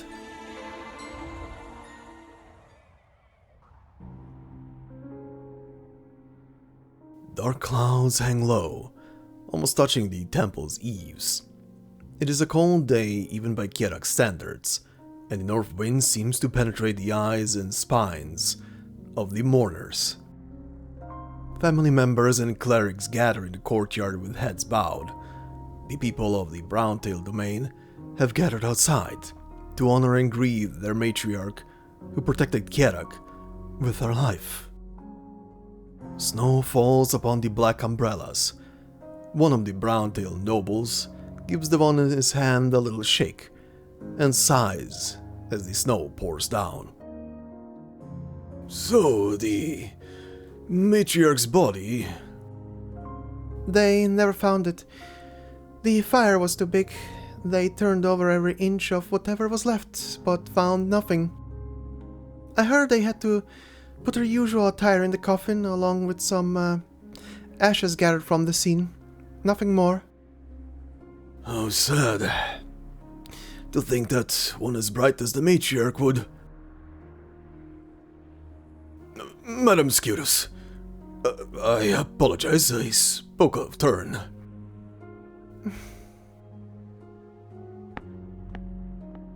Scutus does not answer. She walks to the center of the courtyard, waiting for her sister, who had been by her side for long as she could remember. Chimes tremble to the melody of the flutes. The clerics put their hands together and chant Kjeragander's hymn, and the people place their hands upon their hearts in prayer to the song. Kjeragander, have mercy. Take her with you. 6 members of Clan Browntail's main branch carry a heavy Nunmu wood coffin up the muddy road, Yucatan at the head of the procession. They carefully lay the coffin down on a table in front of the new Browntail matriarch. Yucatan walks to his wife, the grief on his face contrasting with Sciurus's calm expression. Yucatan. Russ, Thank you. The hymn draws to a close. All is quiet, and all eyes fall on Sciurus. For the first time, she understands the mask that Ratatos was forced to wear, the weight of responsibility, which crushes those unworthy of it. Thank you for being here to honor the memory of Ratatos Browntail. She was my sister, staunch guardian of Clan Browntail, and faithful child of Kjeragander. Her wisdom gave her courage. She told me that she would protect me and everything here, and she always believed in a better tomorrow for Kjerag, even in the most troubling times. All her life she carried out the tasks that our grandfather entrusted to her, giving everything to Clan Browntail, even in her final moments. I have lost someone very dear to me. It is only today that I realize the weight of the burden that she carried, but I will never have the chance to tell her. I know you will remember her face, her voice, her sacrifice, and her deep love for Kjerag, for Clan Browntail, and for her family. And you will remember, as I do, who took her from us, leaving behind wounds that can never fully heal. A life so short and bright as dawn shall walk with her in eternity. By Kjeragander. By Kjeragander, answers the crowd, following Sciurus's lead as they kneel and pay respect to the departed. Even in times like these, when all is swept up in calamity, Kjeragander will continue to bring peace and tranquility to the people of Kjerag. 2 figures emerge from the crowd as those in attendance stand back up. It is Arktos and Matahon, approaching the coffin with white flowers in hand. My condolences, Sciurus. Ratatos died because of me. I'll never forget it. Thank you, Arktos. This is a painful lesson to both our clans, to recognize who our true enemies are.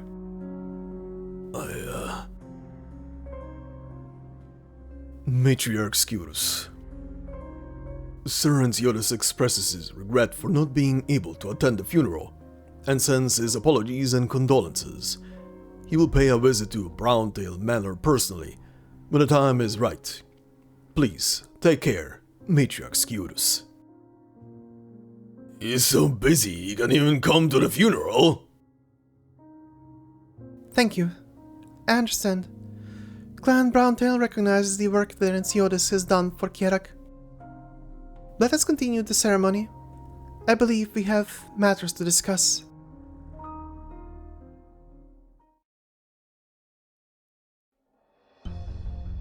The crowd departs. The empty coffin is buried on Browntail land, next to the grandfather who loved her so dearly.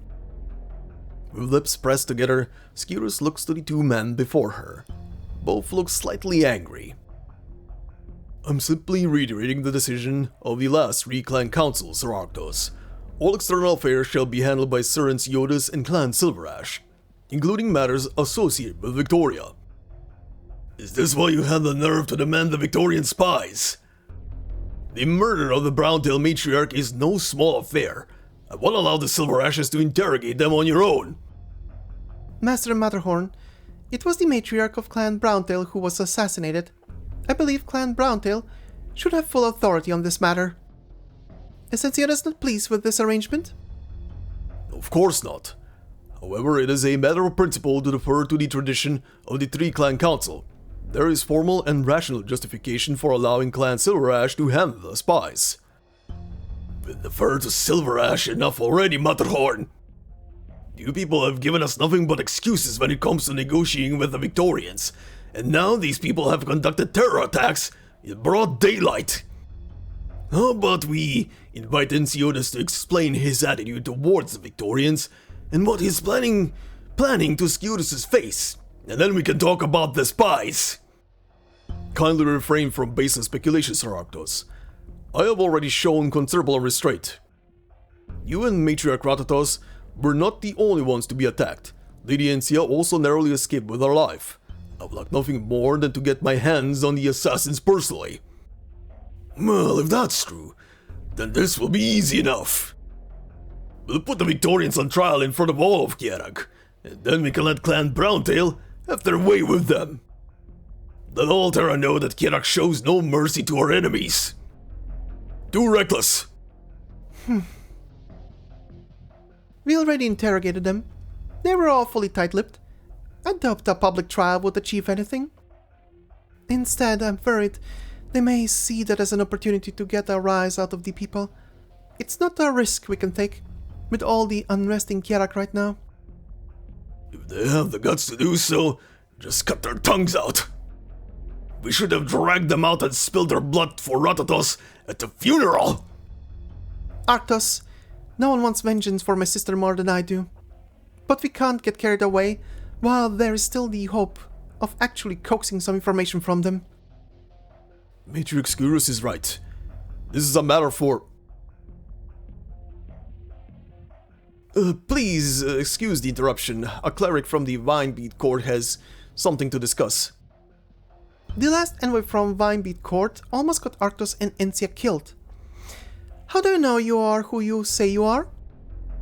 There is no need to be concerned. Sir Arctos knows me. He's right. This is Father Frey from the Vinebeat Court. Alright then. What is it you want to say, Father? I'm here for the Victorian spies. Oh? The position of the Vinebeat Court is that this is an extremely delicate issue. There will be considerable criticism and unrest, no matter which of the three clans takes charge. Therefore, the spies should be placed in the custody of the court. We shall arrange interrogations, of which you will be informed and in which you'll have the opportunity to participate. I object! Why delay things when we're going to kill them anyway? The Vinebeat Court can't do this. The Three Clan Council has already decided that Clan Silver Ash will handle Victorian affairs. Need I remind you that the Three Clan Council also agreed to return temporal power to the court? The Saintess is on the pilgrimage right now. The Vinebeat Court cannot decide on her behalf.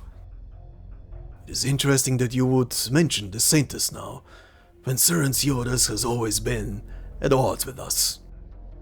All Kjerag knows that the Saintess and the Vinebeat Court have always been of one mind. The scriptures speak testament to this. The Vinebeat Court has often acted on behalf of the Saintess in her absence. Tell Sir Siodas he should not presume to take all the power for himself. Father... Calm down, Matahon. Clan Browntail accedes to the request. You can send your people tomorrow, Father, and we will hand the spies over to the Vinebeat Court. Sciudus? I know your concerns, but it's more important than ever to put aside the conflicts between the three clans. It would be great to have the Vinebeat Court mediate. Thank you for your wisdom, Matriarch. The Vinebeat Court prays for Clan Browntail. By Kjerag. Sciudus bows to the Vinebeat Court envoy.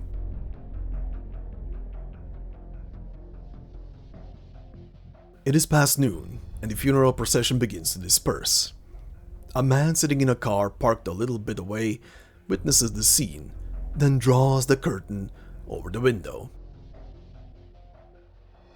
Looks like someone is getting impatient. There has been a lot of movement in the Winebeat court ever since the Saintess's departure. I was surprised that Ratatos was willing to go this far, using herself as bait to draw out the Victorian spies. An impressive performance that brought the actions of Victoria into the daylight. And if the Victorians are trying to instigate a war between her and the other clans, this is also the most effective way to cleanse any suspicion from Clan Browntail. But it's not enough. We must make good use of the valuable time that Ratatos bought us. Why didn't you show up at her funeral? I wanted to avoid direct conflict with the other clan leaders, especially in public. And, how's Enya? Her injuries were minor. All the Victorian assassins are dead. Enya says she has a plan to carry out in secret. She told me to come back once we cleaned up. All the people know is that the Saintess is currently on her pilgrimage. All the Victorians know is that their assassination attempt failed. You wiped out all the traces from the mountains. And it's certainly true that the presence of the legendary Black Knight would not be conducive to secrecy. That's what I thought as well. Not a bad plan. I also need people I can trust by my side for what is to come. Our real troubles have only just begun. Enciodas takes out an envelope and hands it to Degenbrecher.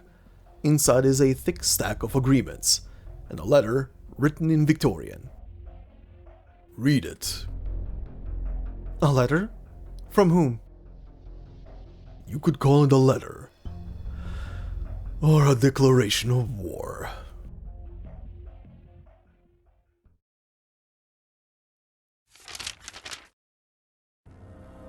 To the chairman of Karlan Trade, the son of my kinswoman Elizabeth. Dear Enciodas Silverash, I hope this letter finds you well. It has been more than a decade since we met at that banquet. Perhaps you recalled our conversations, as I did, when you heard about recent events in Victoria. You foretold the conflicts that I was personally involved in, and you have earned the right to sit at the table with Victoria as equals. But do not forget that every step you have taken is on a path that Victoria wants to see taken, one which she has paved for you. Victoria's position remains the same after the catastrophe. We support Kjerag's development and respect Kjerag's faith, and I believe that Clan Silverash and Kjerag have never needed more help than now. I will offer that help. Based on the current partnership with Karlan Trade, I will accept the following proposal. A special office jointly created, funded and managed by both sides, establishing a foundation with its location in the city center. Victoria will double down on existing investment in the form of equipment and interest-free loans, and share more industrial technology to support the future development of Kjerag. All Kjerag needs to do is to open its doors to Victorian mining efforts, including but not limited to Originium, repaying the loans in kind. Karlan Trade will not need to provide any cash. After all, there are many places where it can be put to good use, considering present circumstances in Kjerag. I believe this to be a fair sign of good faith. The associated contracts have already been drafted and enclosed, ready for your review and signature. I will be happy to meet with you, should you wish to discuss the details. I look forward to the links that the caster bloodline can build between us. And I'm curious as to whether Kjerag has become what you wanted it to be.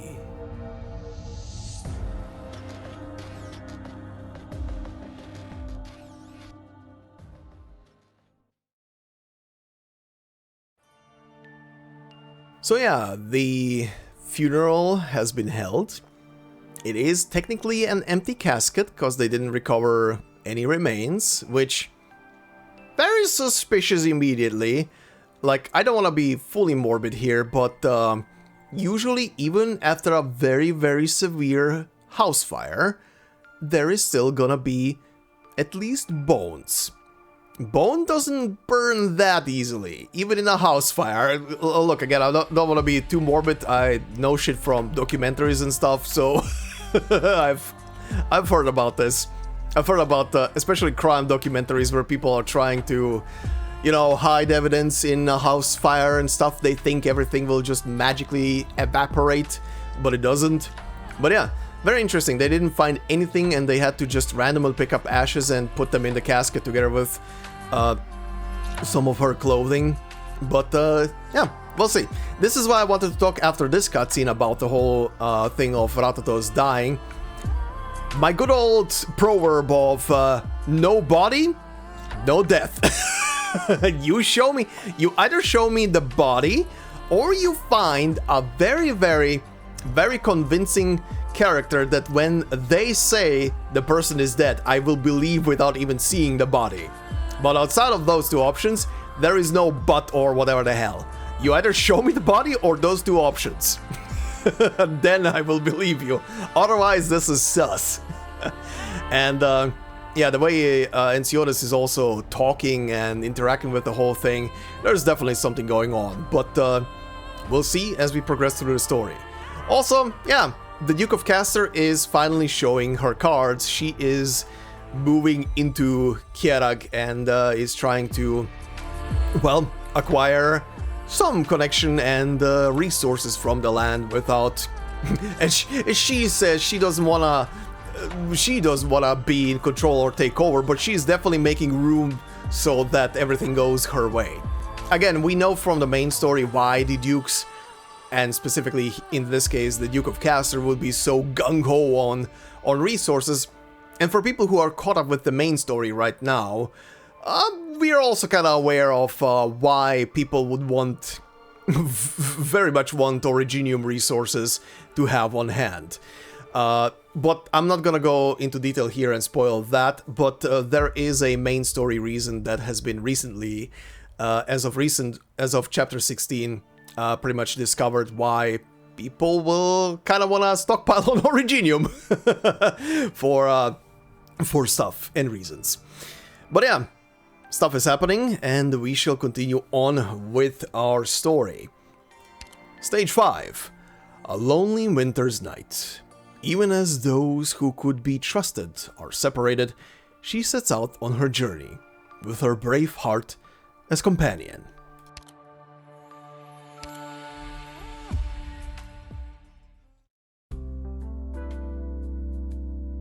RHINE Lab Observation Station Kjerag, December 7th, year 1101. 33 hours before the Kjerag catastrophe. Instruments, check. Terminal battery, check. Pen, ink and paper, check. Coffee, check. It's all-nighter time. Whoa! A rustling sound coming from a corner gives Ellen a fright. Only then does she realize that she is not the only person in the observation room. A human figure crawls out of the pile of waste paper by the instruments. Oh, it's you, Elena. I thought some great scientist was pulling an all-nighter in an effort to win the Max Prize. Karlan? You remember me? Of course I remember the rising star of the energy section, the youngest researcher ever to join our ranks. I'm flattered. I thought you had already left. The schedule said I was supposed to be the one on observation duty today. Like the schedules ever meant anything. I wouldn't have been sleeping here for 2 straight weeks if it did. No wonder I've hardly seen you ever since I came to the station. Must be tough. How does it feel to be back? You mean... coming back to RHINE Lab? You were the first person I thought of when they started recruiting for the observation station project, but I thought you would turn it down. Honestly, it wasn't an easy decision. At the end of the day, though, the company gave me a valuable opportunity. Besides, the achievements of RHINE Lab itself have never been in question. I still think my time at RHINE Lab was the closest I've ever been to achieving my dreams. And I have to admit, even Ferdinand was a great researcher, if nothing else. Indeed, he has a mind for physics, so let him do what he does best. You know, he stopped messing with other researchers since he got out of prison, and has been spending all his time on research. I think there's going to be a new director of energy before long. Maybe she's standing in front of me now. No, you gotta be kidding me. I just wanted to get a closer look.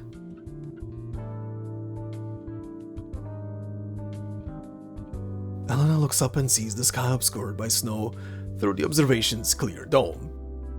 She hates this feeling.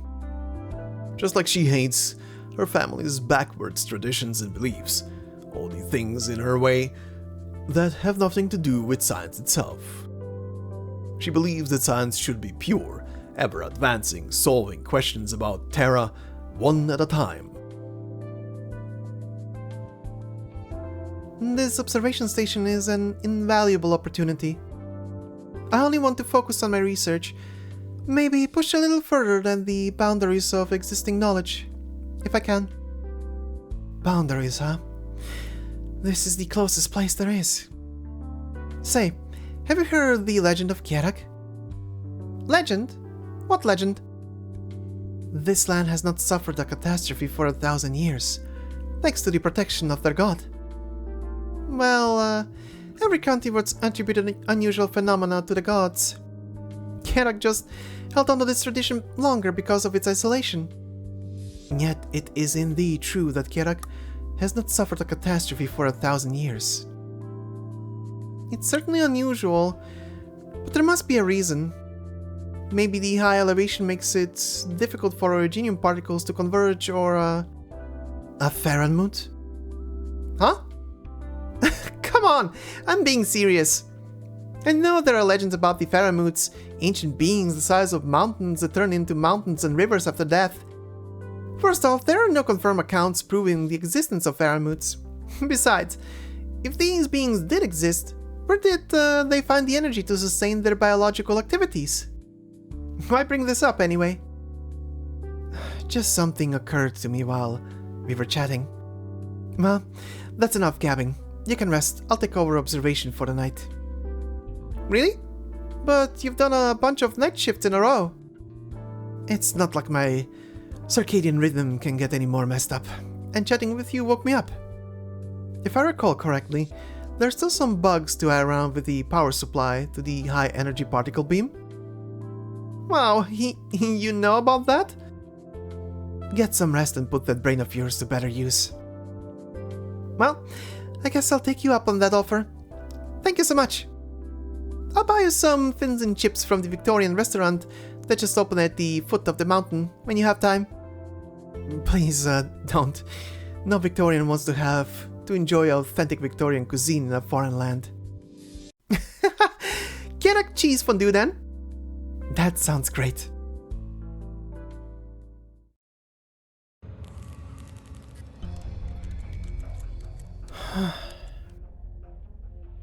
It is another deep and quiet night in Kjerag. The ancient land slumbers, and lamps give way to stars. The sleeping snowy mountains may seem wondrous to the uninitiated, though most who live on this land have gotten used to the sight. Few look up at the sky on a night like this.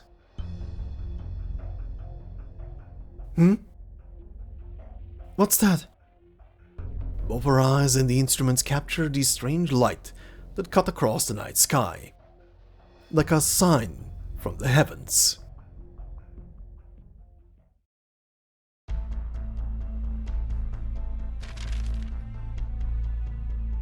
It appears that Karlan was an accomplished, intelligent young researcher with a bright future. This project is very important to both RHINE Lab and Columbia. The recruiting process was extremely selective. We have yet to find any irregularities in her records and communication logs. She was originally from Victoria. I am unable to provide any private information. That would be a violation of RHINE Lab's privacy policy and basic human rights. We can only provide information about her time at RHINE Lab unless your government officially presses charges of espionage. Of course. I was just asking. Her application material was very comprehensive, with every shift and fieldwork experience documented meticulously. Here, it seems she even requested a field survey task for herself. Collecting information about Kjerag's geography concurrently with her scientific research. She has been a diligent researcher, highly rated at RHINE Lab, and a model student when she was at school. Such scientists are not usually involved in the kind of trouble that we currently face. Yet at this point we have no information or clues as to the whereabouts of Karlan.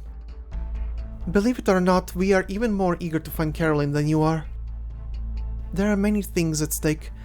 RHINE Lab's reputation, the security of the research data, potential breach of our management system, the mutual trust and partnership between us and Kjerag's development.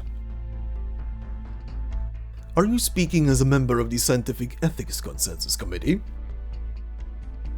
Please don't misunderstand. Though it might sound a little condescending, I have the highest respect for what Karlan Trade is doing. After all, the courage to reach beyond one's comfort zone is the most important quality in a scientist. Not just in scientists. There is a saying in Kjerag: black burden beasts are bad burden beasts. They jump their fences and run into the snowfields. Herders who go into the fields following their tracks never return. They die? That's what going into these snowfields and never return usually means in Kjerag. One by one, pages are reviewed and placed on the table. Carolyn's notes and actions turn into a tiny pile of papers. But where did the black burn beasts go? It's the same question in the end. Perhaps they led their herders into the mountains, getting lost in the forests and freezing to death at night. Another page is read and placed on the table. Or perhaps... Gnosis puts the last page down.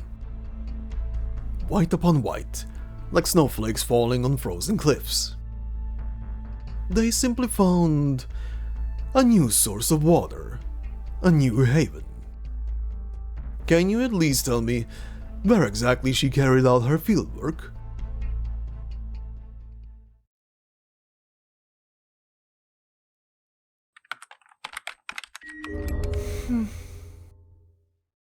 Can't.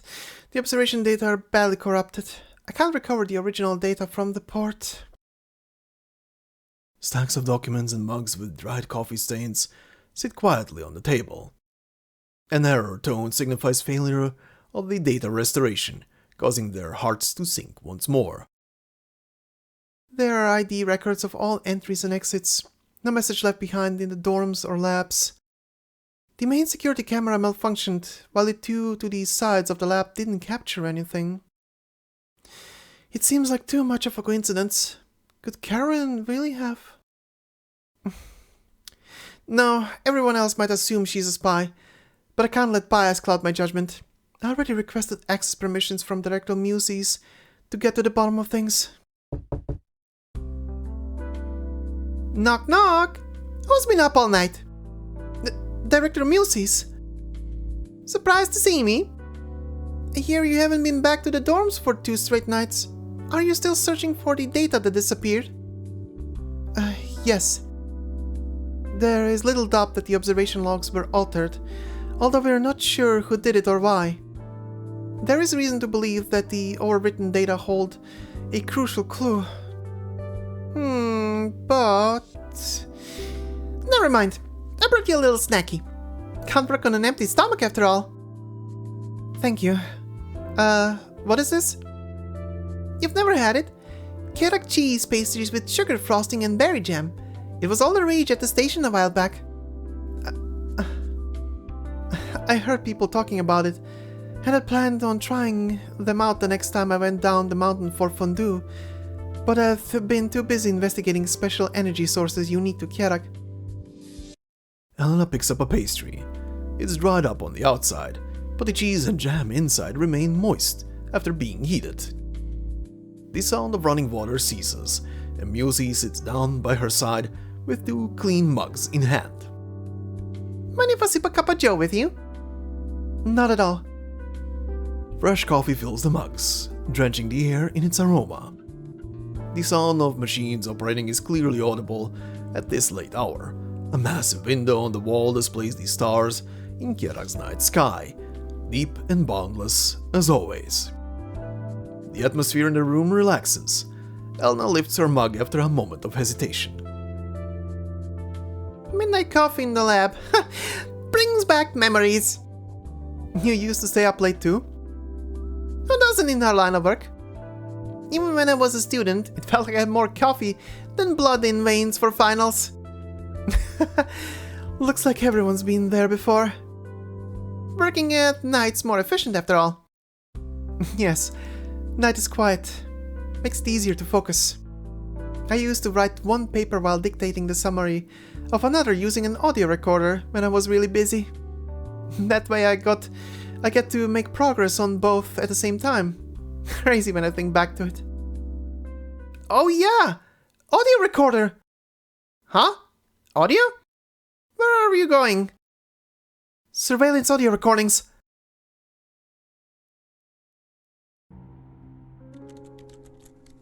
Surveillance camera, credentials, the time is 3:19 AM. There. Didn't you say the cameras didn't capture what was happening at the lab table? Yes, but it might have captured sound from the equipment. Listen to this. A lot of instruments operating. This ticking sound should be the audio sensor. The frequency that it plays back is directly connected to graphing. We can use this frequency to recreate... excuse me. Need a pen and paper? Here you go. Oh, thanks. Pen tip rubs against paper. The time they spent around the instruments had made researchers intimately familiar with data. She enters the numbers that she copied down into the computer. Then...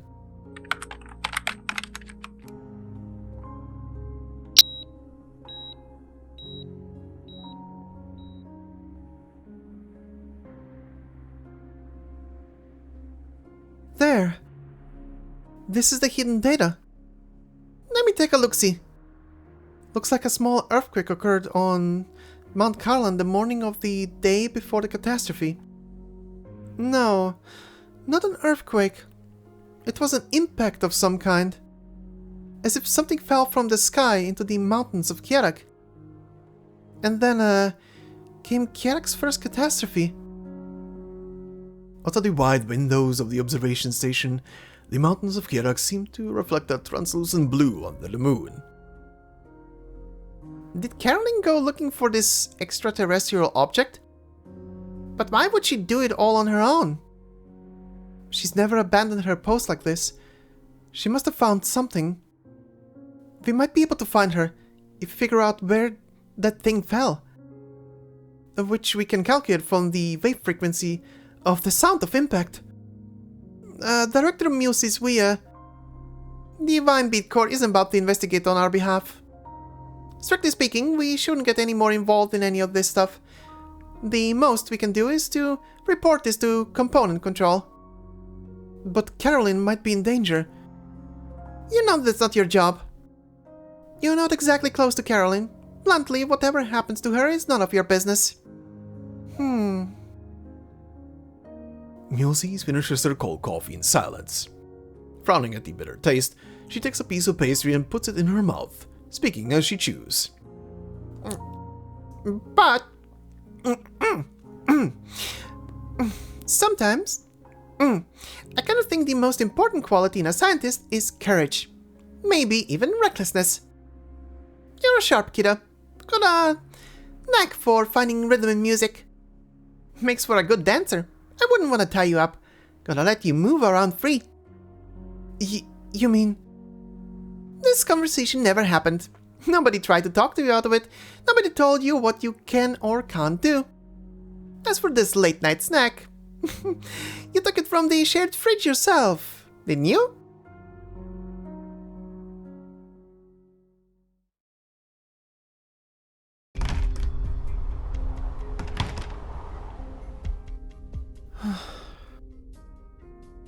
You've been tampering with the locks again. You just won't give up, will you?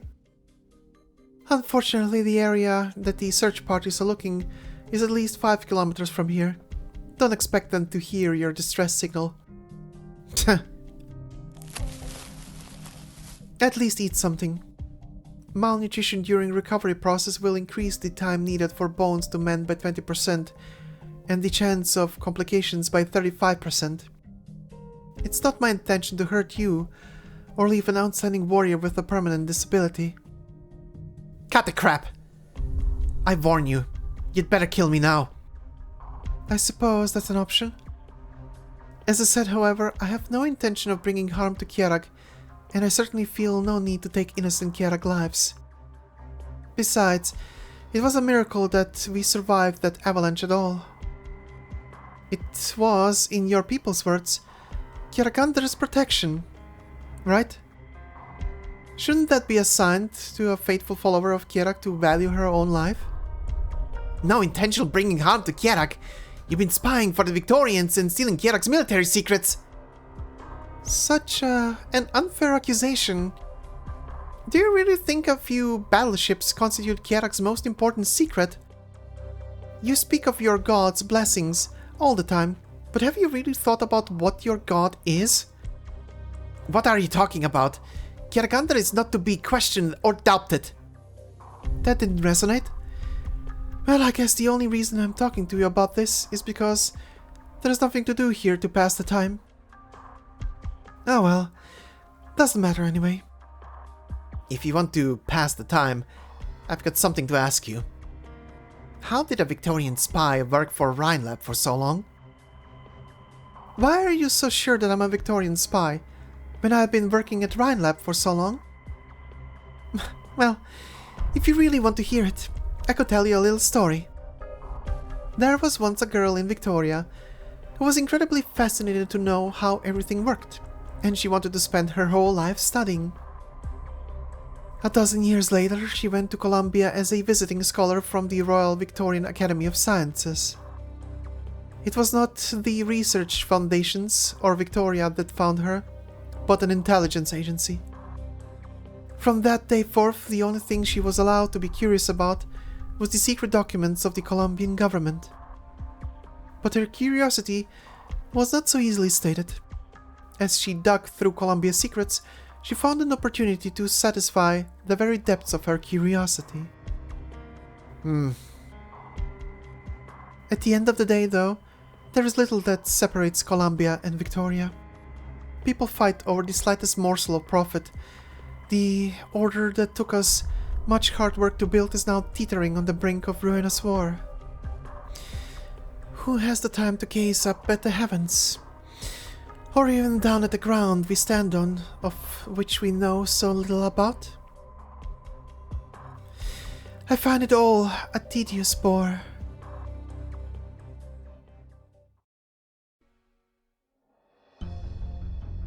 Early morning, Hollow Writings, Winebeat Court. Good thing the window isn't too high. The clerics have gone to their morning prayers. The observation station is a sensitive topic right now. I need to avoid them. Maps, geographical records, anything that can help. The morning sun shines through the window and falls gently on the aged books. Ella dusts off the books in front of her, but finds the writing of the clerics difficult to decipher. She begins to regret not bringing a dictionary of the Kjeragi language. How do they categorize this stuff? This one's a collection of quotes? Kjeragander showed herself to me and said, "Seek not my temple, but my heart." Whoa! Ella lets go in panic, and the heavy book hits the floor. Through the bookshelves, she sees a surprised face under a hood, and a crossbow pointed at her face. I think she's surrendering, Enya. What do we do? Who's saying anything about surrendering? Wait a moment. Enya? Enya Silverash? You're the Saintess? Shh. Elena nods in realization. Keep quiet, and we can talk. Alright? Elena nods carefully. Put away your crossbow, Joanna. Let's not scare our friend here. But she sneaked into the Vine Beat Court. Doesn't seem like something a good person would do. Well, we sneaked in too. Your attire. Are you from RHINE Lab? Yes, I'm Elena, a researcher in the energy section. I'm sorry, I was just looking for a map of Kjerag, preferably recording the locations of mountains and originium veins. If I find that special vein, maybe I could, You could what? Elena glances at the young woman before her, who looks about the same age as her, while being the undisputed sovereign of this country. Elena is unsure if what she's about to say might offend her, but when she sees the pure curiosity on her face... Maybe I can explain how this catastrophe happened.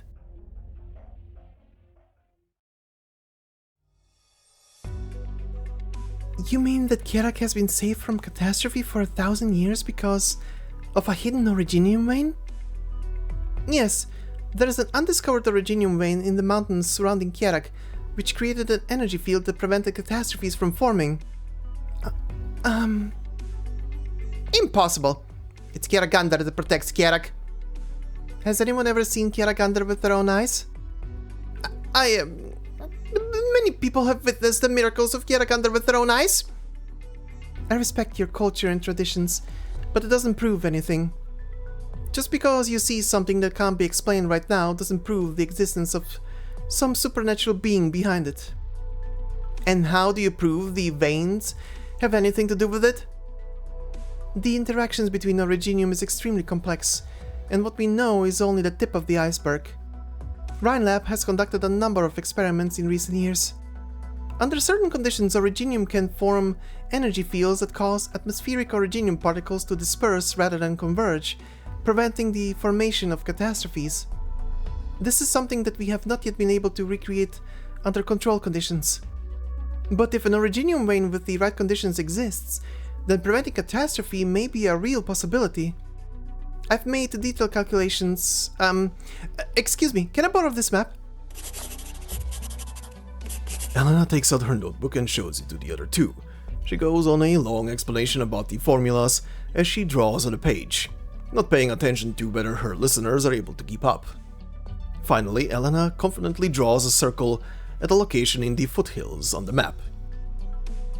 Therefore, the originium vein theory is the most likely explanation for Kjerag's lack of catastrophes. I'm quite sure that my calculations are accurate, and if we find an originium vein at this location, it would explain everything. Joanna is in a daze. She glances at Enya, hoping the Saintess will rebuke this blasphemy. But the Saintess is quiet, biting her lower lip lightly. Just say something. I don't know what the hell she's writing. How do you explain the recent catastrophe then? Based on the data, I suspect something from beyond the star pod fell on Mount Karlan the day before the catastrophe.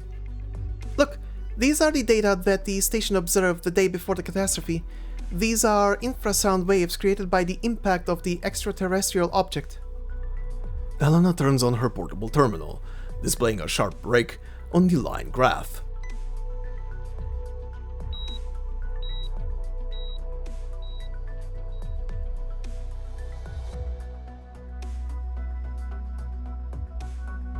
This object must be massive in size and scale. I think the catastrophe was caused by it falling onto the central area of the vein, causing a shift in the energy field. There are reasons for all these things. It's not magic, or the work of a god. Enya cannot comprehend what she is hearing. Her memory begins to blur, and she feels a sort of link being torn apart. Kjerag. A familiar voice belonging to a friend, a miracle, or a hallucination? She can't believe it. She must not. Fear and loneliness comes over her, and it is all she could do to keep her arms from trembling. Say something, Enya. I can't understand Elena's position. However, I recall a section of the Kjerag. Her heart is the heart of Karlan, deep within the mountains. From the beating of her heart grew the flesh and bones of Kjerag. This is the description of the origins of Kjerag, as the scriptures record. We used to assume that the heart of Karlan was Lake Zilbenahatze, which was why we built Kjerag's statue there. In my studies these past several days, however, I found that ancient tomes considered the freezing of the heart of Karlan to be an unusual phenomenon, but Lake Zilbenahatze freezes every year. Sounds like a figure of speech. Don't interrupt the saintess while she's thinking. Maybe the heart of Karlan actually refers to something else. The Great Elder guided me to the Ratsorn, but it is in fact the heart of Karlan that holds the answer. You mentioned the central area of this special vein? Yes, I built a model based on the shape of Kjerag's mountains, and I calculated that the extraterrestrial object likely fell on this location. Isn't this the Kjerag Casimir's mines? Mines? Yes, now it all makes sense. There's no time to waste. We need to go. One moment, foreigner. We didn't say anything about letting you around Kjerag on your own, not to mention all the disrespect you've shown to Kjerag. It's alright, Joanna. We don't force our faith onto others. Besides, we need to find the truth behind this catastrophe. We'll let her travel with us. Elena... While Enya and Joanna were talking, Elena put the books back on the shelf, and now sits on the windowsill, waving at the other two. Actually, there's usually no one at the main entrance to the Hall of Writings.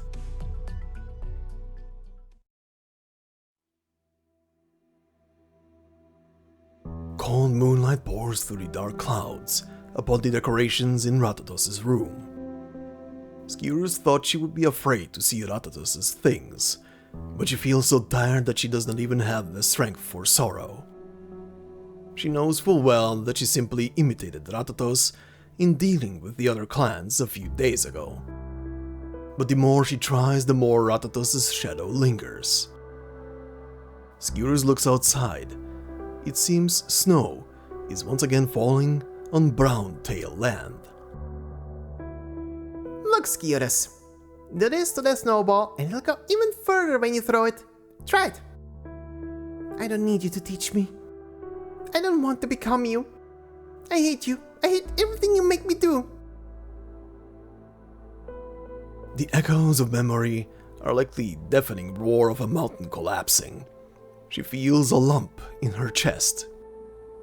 The dust-covered contracts and letters in the box bear witness to the development of Clan Browntail over the years. Skewers examines the marks left behind by Ratatos on the family's business documents, and finds at the bottom of each page where the name of the Browntail matriarch should be Skewers. Remember, Skewers, I'm your older sister, and I'll become the leader of Clan Browntail, so you need to listen to me. Prove that you can do better if you're not happy about that. When the time comes, I hope you'll carry the future of Clan Browntail on your shoulders.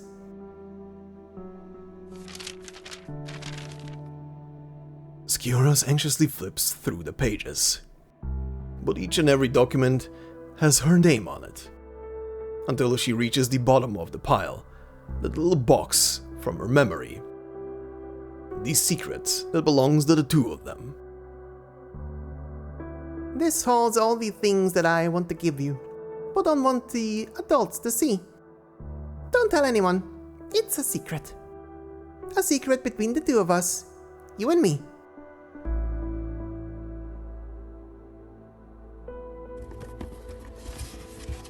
This is... a communicator? Skira's gazes at the device in her hand, the dim light illuminating her hesitation. The final audio log. I got Karlan Trade's intel about this suspicious woman. I've been watching her all morning, and I think she's planning to make a run for it. This voice... it's... Monk? Good. Keep a close eye on her. Don't let her get away, or pass the documents to anyone else. Yes, ma'am. Karlan Trade says we need to be careful and not draw attention. Take her alive if possible. There are a lot of questions we need to ask her. I'll tell NC orders to send help from Karlan Trade. Understood. I'll do my best. Be careful, and don't leave loose ends. Finally, there is an unanswered call from Karlan Trade. Call time... yesterday? Karlan Trade?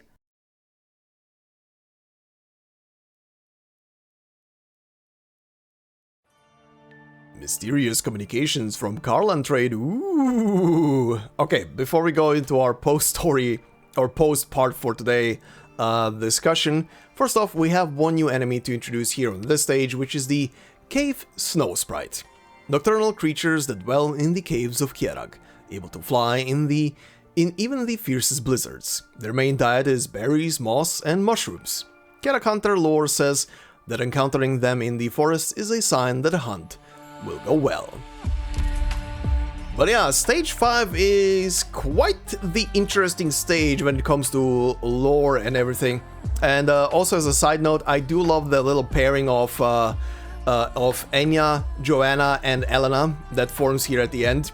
We pretty much have the scientist, the traditional believer, and a person who is kind of in the middle, which is, I find it always very funny that Enya, who is the saintess of Kjerag, and should be the most religious person, I mean she is, to a degree, but she's also probably the most curious person. She's kind of like the perfect blend between, if she was a scientist, she would be pretty much, I mean, like a lot of scientists are religious people at the end of the day. You can be the most hardcore Christian or whatever other faith ever, but you can also be a logical scientist and discover the hidden meanings in nature and the universe itself. It doesn't matter. It doesn't really matter. Believe if you want. But yeah, I love the little combo between these three, where we have, like, again, the very staunch believer, the scientist, and the person who is both a believer but also very curious about things. And yeah, from Elena we get quite a little detail as she restores the missing data through a sound file, which is quite crazy. But yeah, Karlan, you didn't hide your traces well enough. But yeah, we get a little glimpse of what might have caused this change in Catastrophe, which is a extraterrestrial object that fell through the star pod, which you'll probably hear me discuss this a bit in the clip section when we get to it. But yeah, that is quite the very interesting angle and coincidence. Now, obviously, if I remember the map correctly, Kjerag and Kjerag and Columbia are not that far apart from each other. So something dropping through the star pod, which is obviously in the very high atmosphere, on an angle, and dropping into Kjerag, not outside the norm, but that is definitely an angle that needs to be hit. That is definitely a very interesting angle that needs to be hit. Is this gonna play into something later down the line? I do not know. They are describing here that the object was definitely of significant size, and it disturbed the land in a very significant way probably. And we also learned something very interesting here on this stage, which is another property of Originium that I don't think was discussed in any story so far. Again, not to go into any specific story spoiler details, but the current main story did reveal to us another property of Originium, Again, not gonna go into detail what it is, but there is another property that we definitely did not know about until chapter 16. And here we have something else that Originium can do, and that not only can it cause catastrophes, but if something specific happens to it, it can also disperse the particles. Again, it makes sense, right? Originium, at the end of the day, controlling other Originium, not out of the norm. The thing technically was not supposed to be causing any of this shit, so it being Originium itself being a deterrent against itself is quite interesting of a turnaround for this whole thing. But we'll see if that turns out to be the actual case here, and that was it. Because so far, I personally, and I think most people have believed that the region of Kjerag is safe because of Kjeragandr herself, like potentially the gigantic body of the Faramut maybe shielding the area, because Faramuts, as we know at least, are immune to Originium because of whatever the heck reason. Their biology or cellular structure is not allowing it to be influenced by Originium. I don't know. We never got a specification as to why, but technically speaking, they seem to be immune. But I think, at least for everybody so far, the belief was that Kjerag was safe because of Kjeragandr herself, because of Kjar. But yeah. Interesting. If it turns out that it was Originium the entire time through, I wonder if Kjar had something to do with it at the end of the day. If she discovered it and just was there because of it. I don't know. We'll see. We'll see how the story is gonna go. But it's a very interesting detail, however, because if the results of this Originium shielding from Originium, or rather from Catastrophes thing, can be replicated en masse. Damn, now that would be a solution against catastrophes. You could actually have cities that are not mobile. Like, that would be a huge development.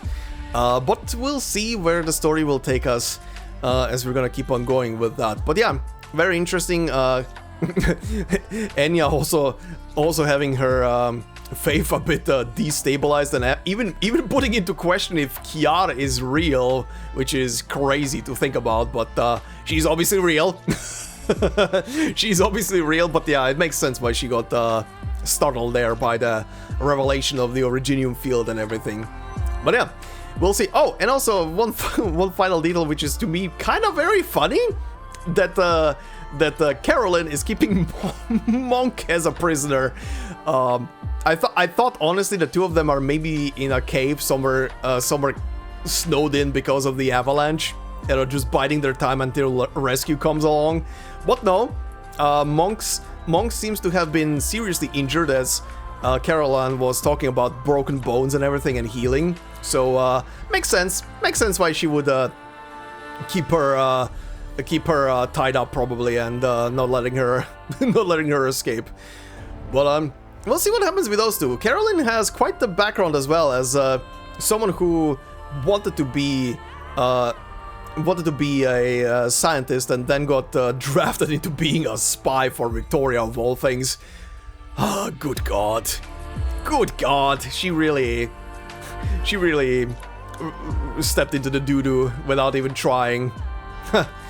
But yeah, we'll see how the story is gonna develop between all of these characters in the next part. So, for now, let's go back here first, before anything else, and recruit ourselves a new character, shall we? So, as Jean the Light Chaser. Come here. Lightwalker medal. Doctor, また会えて嬉しいよ。しっかりとロドスでの暮らしと仕事の流れを復習してきたから、今回は何でもバッチリこなせるよ。え？前の仕事ぶりにも満足だったって？That laugh at the end. That was kind of cute. Alright, new character acquired, and now I can start emptying the shop. Oh, one thing I did want to address here, but you're gonna see me say stuff about it anyway or hear me say stuff about it anyway in the clip section. Very interesting thing from S. Jean as well, talking about the fact that, oh, Faramoots, these fables. But yeah, it's something that we as players maybe not really think about too much, but yeah, most people would not know about the existence of Faramoots. Even probably scientists would not know about the existence of them. Like Jan knows about the Faramoot that is pretty much under lock and key under a city, and some other nations are way more in tune, but it's really not knowledge that is readily available everywhere. Like, again, Rhode Island and we the players know about them, and we also know about it through the different proxies we met, from the Suis to the members of the girl band Aus, which have been MIA for so long at this point. Holy shit, I just remember them as I'm mentioning them. Wow, it's been a while. Yeah, we've met several proxies, even antagonistic proxies in all of these stories, so yeah, we know about them, but most people don't really know that Faramoots exist, because they're not really roaming around the place and showing themselves. And yeah, sure, in the main story there was the from Act 2 there was the skeleton and everything, the whale, but then again, that was above Victoria, that was in war times. The thing doesn't really even look like a living creature, it looks like a weird amalgamation of a skeletal airship. I mean, the thing literally looks mechanical, let's be real.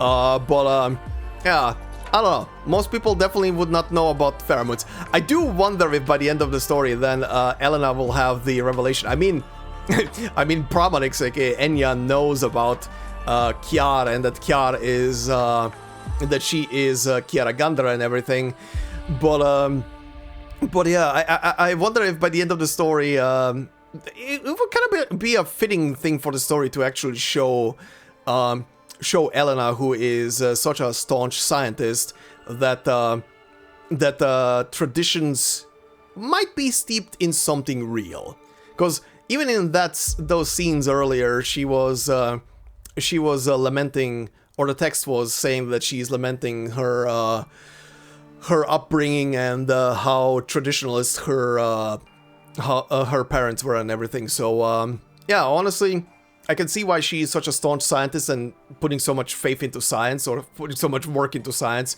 But yeah, it would be interesting if the story actually teaches her the other way around and shows her that, yeah, fables could also be real.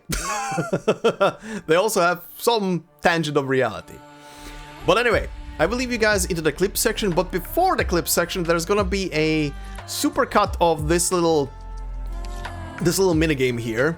I did record this whole thing, playing through the whole thing and reading through the whole thing, so I'll leave this as the first thing, and then you guys get the clip section right afterwards. So yeah, anyway, thank you guys very much for watching, hope you enjoyed. If you did so, please consider leaving a like, it would help out a lot. If you're new to the channel, consider subscribing, and if you want to support me more directly, memberships are open on the channel. Like I always say, no video will be behind a membership, it's purely there for support, so thank you very much to all the members already doing so. Much, I can't even speak anymore, much appreciated. And yeah, I hope you all have a fantastic day wherever you are, and I will see you in the next one. Until then, bye-bye. I haven't checked this out yet. What is this? Avalanche trigger system. For a short time after deployment, greatly increases the avalanche warning index. Okay. So, oh, this is the equipable stuff. Oh yeah, also, what is this? Okay, rebuilding progress. Retracing our steps, Karlan trade R&D. Okay. Okay, this is the peak of the mountain with the lab. Foundation rebuilding. Only ruins are left here, but all is not lost. Set effect random several nodes grant 2 times based resource production every 2 rounds. Okay, what is this? Hi? Doctor, avalanches have severely devastated Kjerag's train station. Gather a variety of resources as you roam around within a limited number of rounds to collect reconstruction points and assist with our rebuilding efforts. This is the task list with the amount of resources needed. All tasks are simultaneous as you gather resources. and completed tasks will be replaced with new ones automatically. Okay. Okay, this is kind of like a very light version of God, the name is escaping me, of the other game mode. Alright. This here is the center. This here in the center is the station map. You can check your current position and preview the type of amount of resources available in the nodes. The bottom row here is your action zone. Every round you can use a repair plan to either advance or collect resources.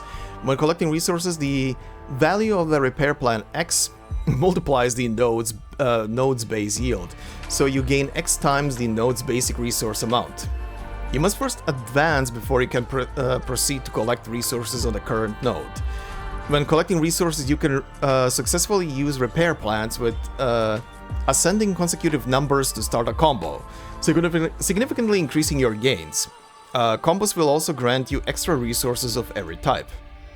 Okay, you can check how many rounds you've completed here. After tapping end round, unused repair plans will be cleared as you begin the new round.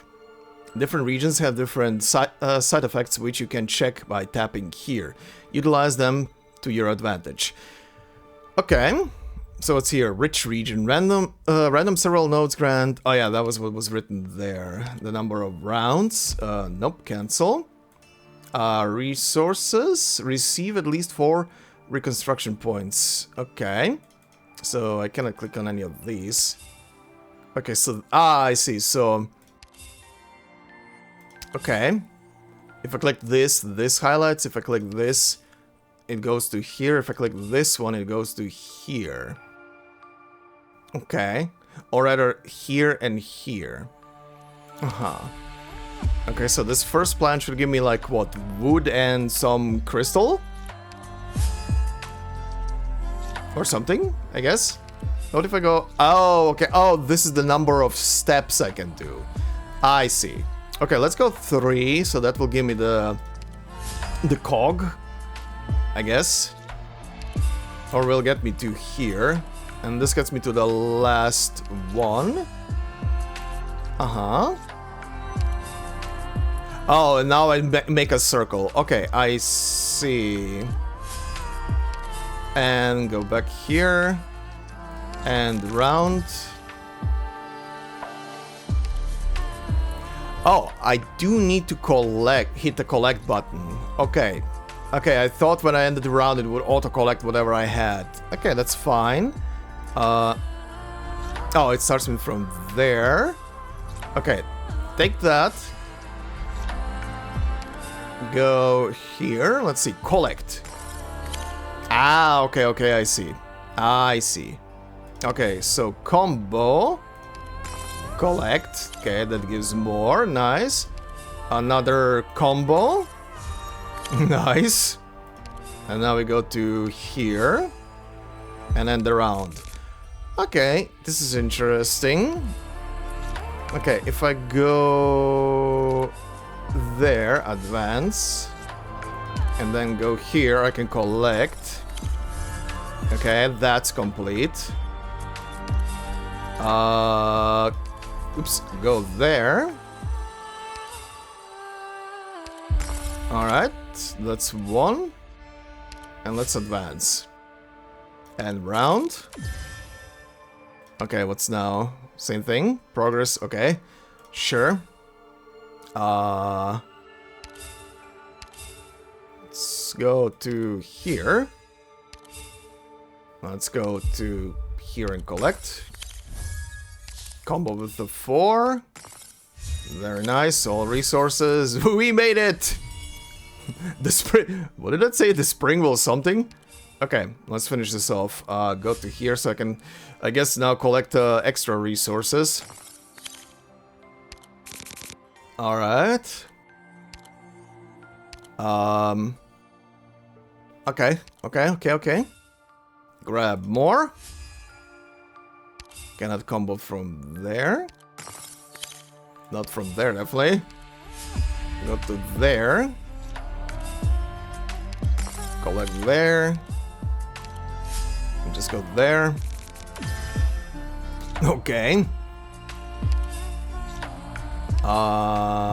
Go there maybe? Collect.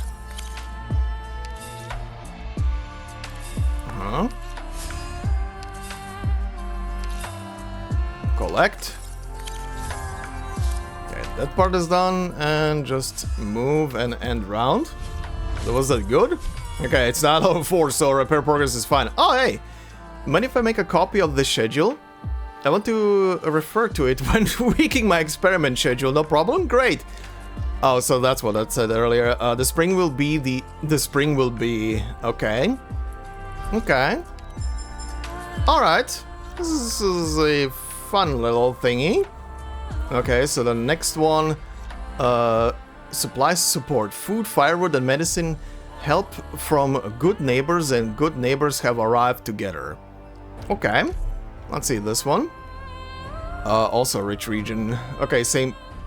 It's gonna be the same layout every time? Maybe?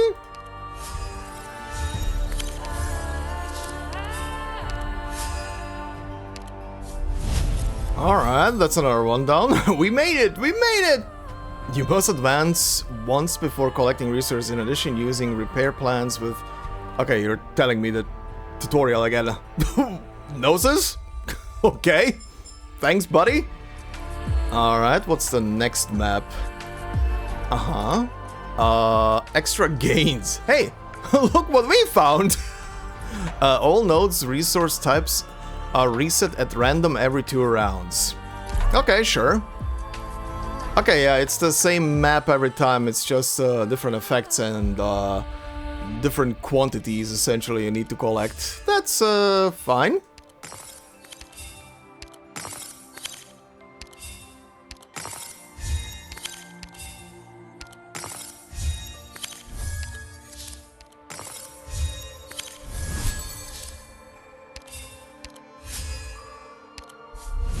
Alright, that's another one down.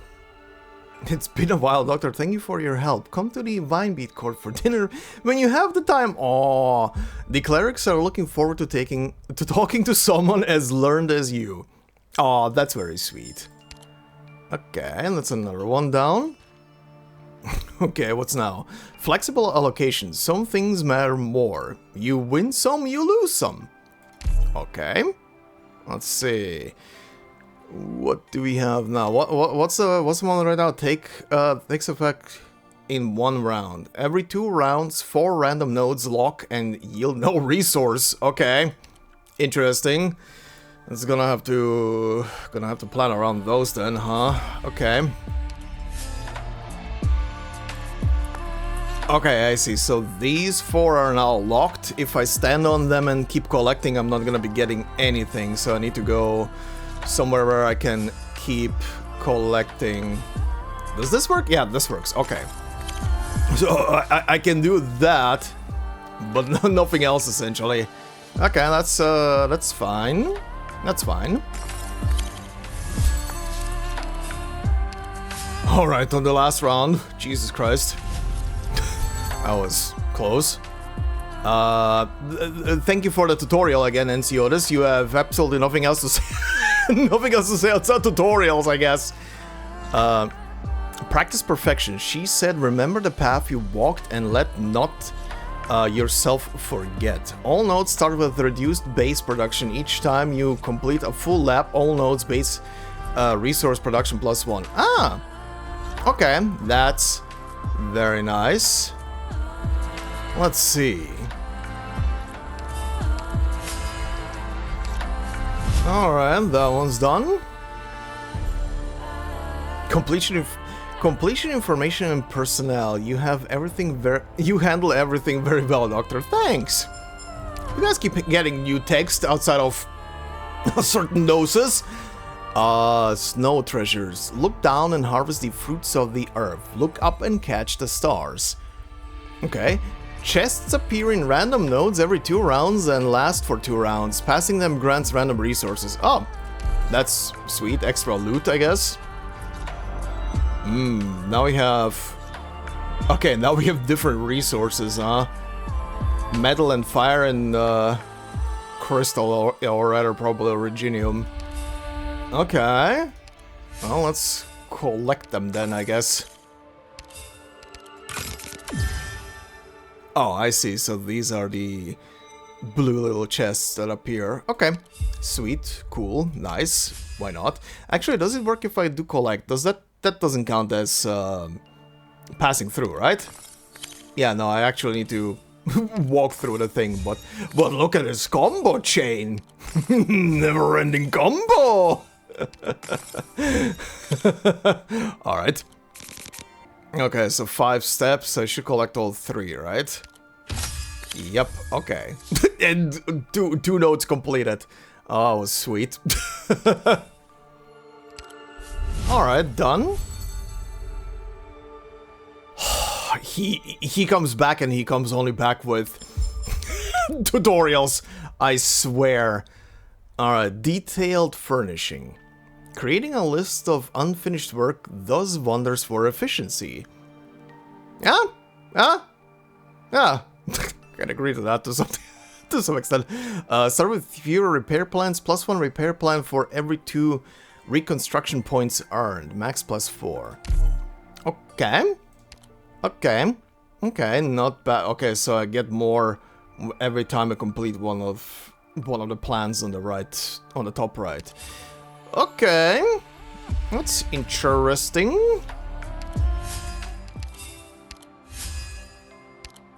Okay, just enough. Just enough. Welcome, ally. Hi. Repair progress. Oh, we know you'll do a good job of it. Our time can be used on more productive things. You just want to play chess. You just want to play chess, you bastard. Okay. Also, the image in the middle keeps changing quite drastically sometimes. Quite drastically, huh? Okay, clear weather now. Joint operation. Almost there! Almost there indeed. Start with few repair plans, +1 plan for every 2 reconstruction points earned, max +4. All nodes, resource types are reset at random every 2 rounds. Ah, okay. Sure.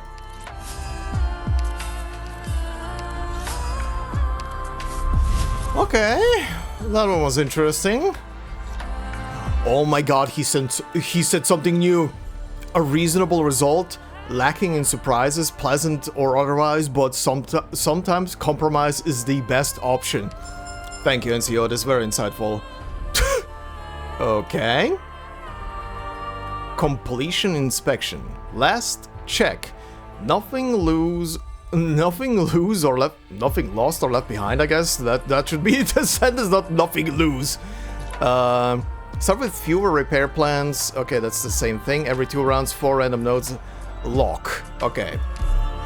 Sure. Alright then.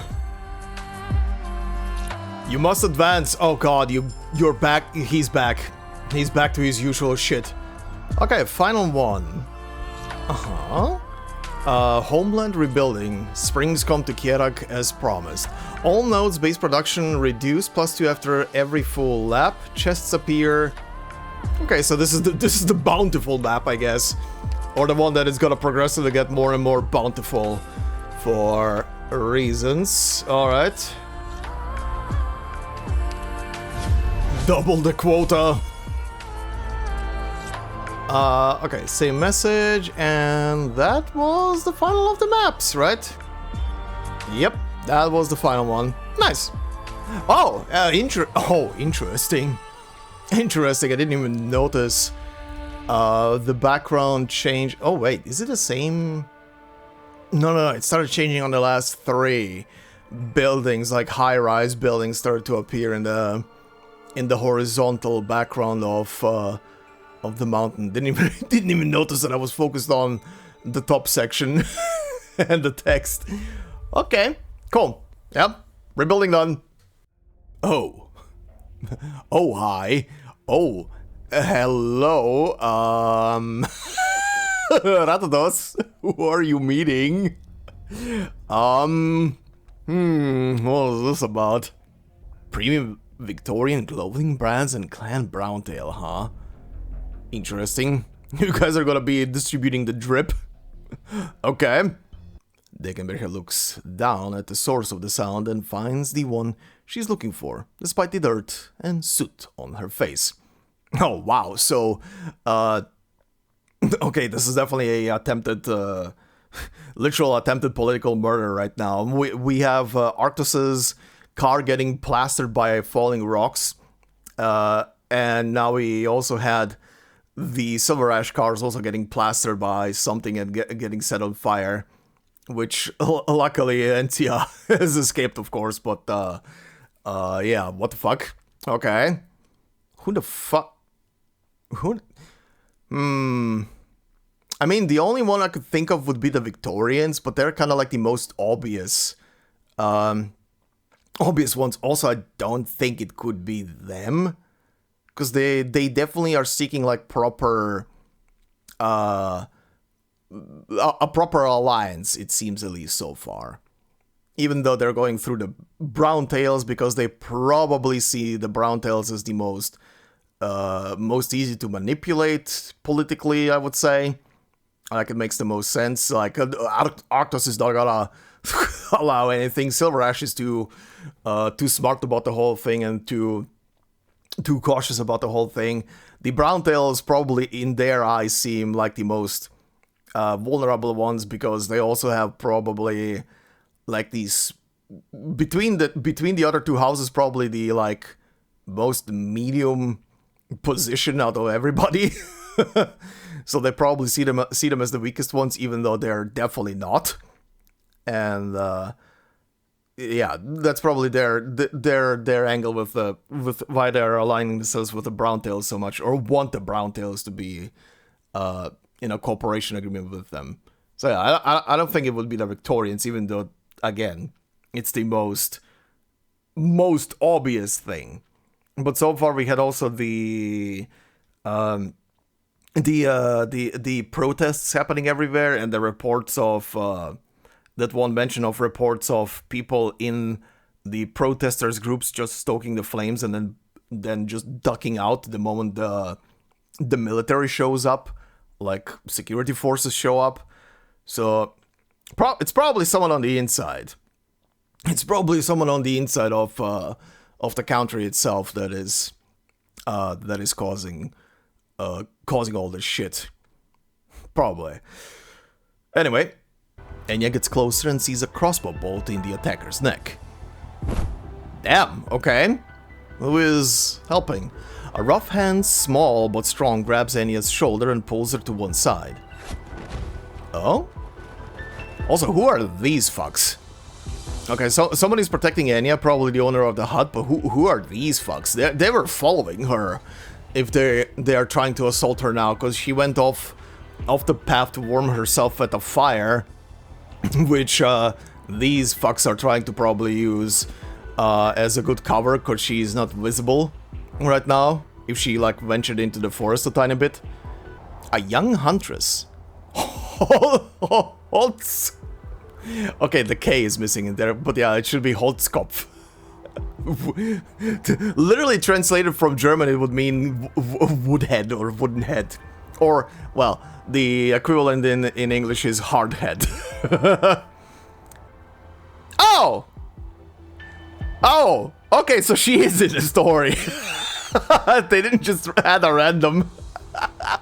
They didn't just add a random new Kjerag unit. Okay. Okay, cool. She's part of the story. Very nice. But it's not enough. Also, I keep thinking this, but I don't think I don't think Joanna here realizes who she's talking to, actually.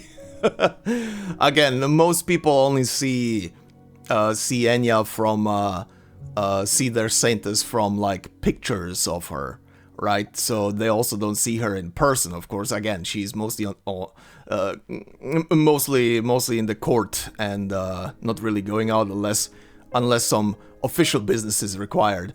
But yeah, considering Joanna here lives in the woods, I would say she probably never saw her and doesn't even realize who she's talking to right now. Oh boy, that's gonna be a revelation if that comes out. Oh, maybe she didn't recognize her because of the the cloak so she didn't see the face and just the person in general, clearly. Oh, okay, she does recognize her. She just didn't recognize him because of the cloak. Okay, that's fine. Oh, hey! She's back on her feet. Wow, that was a quick recovery. Especially after the birth of twins. Holy shit, serious. Damn, so he did disturb you? I have his hairy head for this.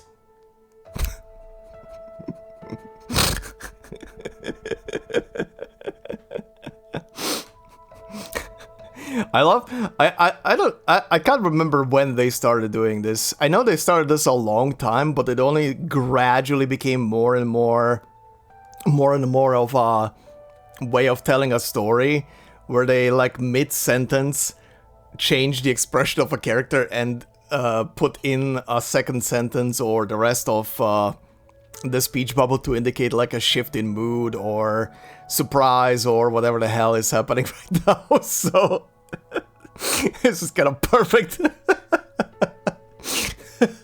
That's a nice little detail how to do, like, just text-based storytelling with very little pictures. My family's a branch of Clan Paleroach that went into the mountains of Kjerag under his orders. We've been hunters ever since. So they're Paleroaches. Okay. I don't care how mad you are, Master. I'm sitting right here at the door and not budging an inch until you change your mind. These two are children. I'm sitting this military, ruthless-looking beefcake of a guy. I'm gonna sit at this door. I'm not gonna move. Stubbornness is great sometimes. Okay, they're not showing the attackers yet. I wonder if it is the Victorians. We'll see. Maybe we'll see in a second? Okay, well, the attackers are looking like they're regular, military or something from Kjerag. At least, could be a disguise, though. The Victorian spy. Hi. Okay, this was interesting. Very interesting. Again, very hard to tell if the Victorians were actually planning here a hit, or if they were just, like, watching everything and preparing to intervene if something happens. Maybe. It's very hard to tell, honestly. Okay. Lock, load, loose. Missed? Uh-oh. A blurred silhouette appears from above the assailant, bringing the weight of 1,000 mountains down upon his head. The ground trembles and the snow on the tree branches is scattered. Yep, they can break it. She's here. Oh, good lord. She's about to freaking deforest the area together with the assailants.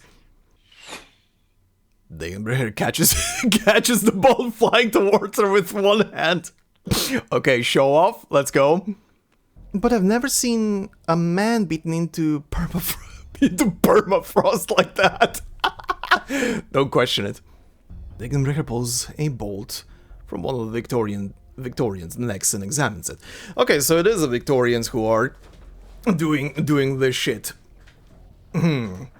Okay, now, are they actually doing it on the orders of the Duchess, or considering, shouldn't she be, like, in allegiance with Silver Ash and everything? But then again, it's a Duke of Victoria, and they are dickheads.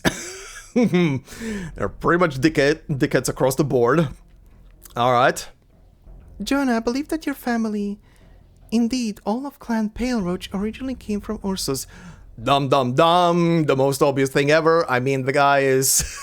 I know that being a bear is not immediately a telltale sign that one is of Ursine descent, but come on, this makes the most sense. Also, Okay, no, those also doesn't matter, but yeah, Arctos' daughter, aka Leto, being in Ursus and going there to school and everything, that has more to do with her mother than anything else. But still, come on, this is kind of like the most obvious reveal. They're bears. All right. Yes, but it's not just you. The Silver Ashes and Brown Tails came from elsewhere as well. I mean, yeah, yes. Migration of people. Probably, I wonder... Okay, Silver Ash could... I mean, they're what were they based again? On snow leopards, I believe? Yeah. They could be from Sami. Especially with the names they have and everything. And Brown Tails? Considering they're squirrels, again, I don't want to point to a single region, but considering they're squirrels, maybe Casimir's? Maybe? Maybe. Let's see if she says it. When they reveal themselves, we can. Oh shit! The old Browntail Manor explodes, its walls tore apart like cardboard. Yep, that building was supposed to blow up with all of them inside. Okay, so Aratatos is doing a very risky move, I'm guessing. Like, she's in quotes aligning herself with the Victorians just to draw them out more and make them feel like sure they got the upper hand for a bit. And with that is playing, I guess, playing Arctos into going into action himself. And through her warriors here protecting Arctos, she's proving that she's loyal. Unless it's the other way around, and this whole thing here was an expected thing of Arctos coming around with his warriors, and they're just playing into making him feel safer. A charred jacket drifts down in front of Arctos. This is... Aratatos. Oh. Uh-huh. Okay. Yeah, this is definitely Ratatos doing something.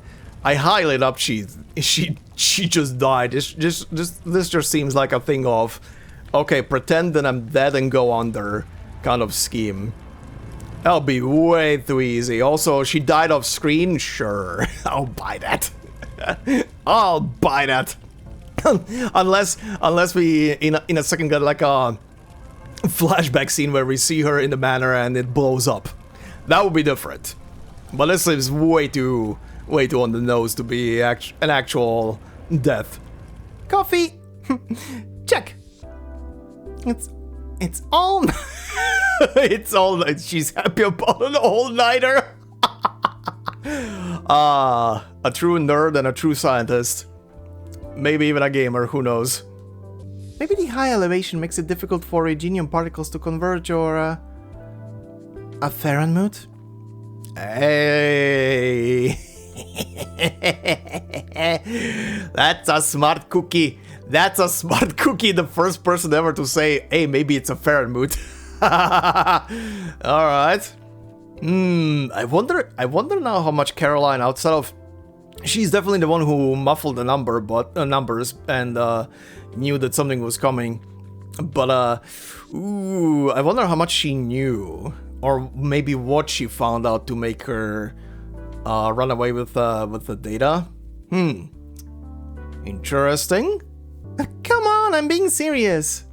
I know there are legends about the Faramuts, ancient beings the size of mountains that turn into mountains and rivers after death. Interesting. Interesting. Shouldn't they be aware of the existence of Faramuts because of Yan? Like, the world should be aware... Ah, man. Depends. Actually, yeah, it depends. The Faramuts are always asleep. They're not really active. The only Faramut that was sorta active and going around was the skeleton, but the skeleton whale, but that thing, well, that thing hovered around Victoria, and even if people saw it, that thing looked more metal than anything else. I think even a person of science would not think that's a Faramut, and would think it's a contraption or a ship, maybe. On first glance, at least. Yeah, this is interesting. Right, pheromones are not really widely known to be around, outside of in very fringe places where they are still sorta active. And obviously people who are in the know. Like, for example, tsit. Tsit, Rhode Island in general, or at least most of Rhode Island should be aware of pheromones and their existence and them being active. Then there is Ray, who literally ran into one and was having a stare down contest in that stupid cave. That was also an experience. But yeah, actually, this is a very interesting thing to bring up.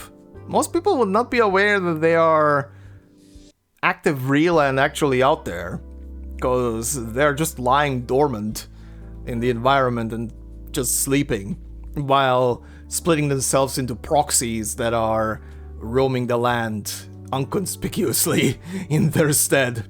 Huh. Please don't. No Victorian wants to enjoy authentic Victorian cuisine in a foreign land. Oh, she is Victorian.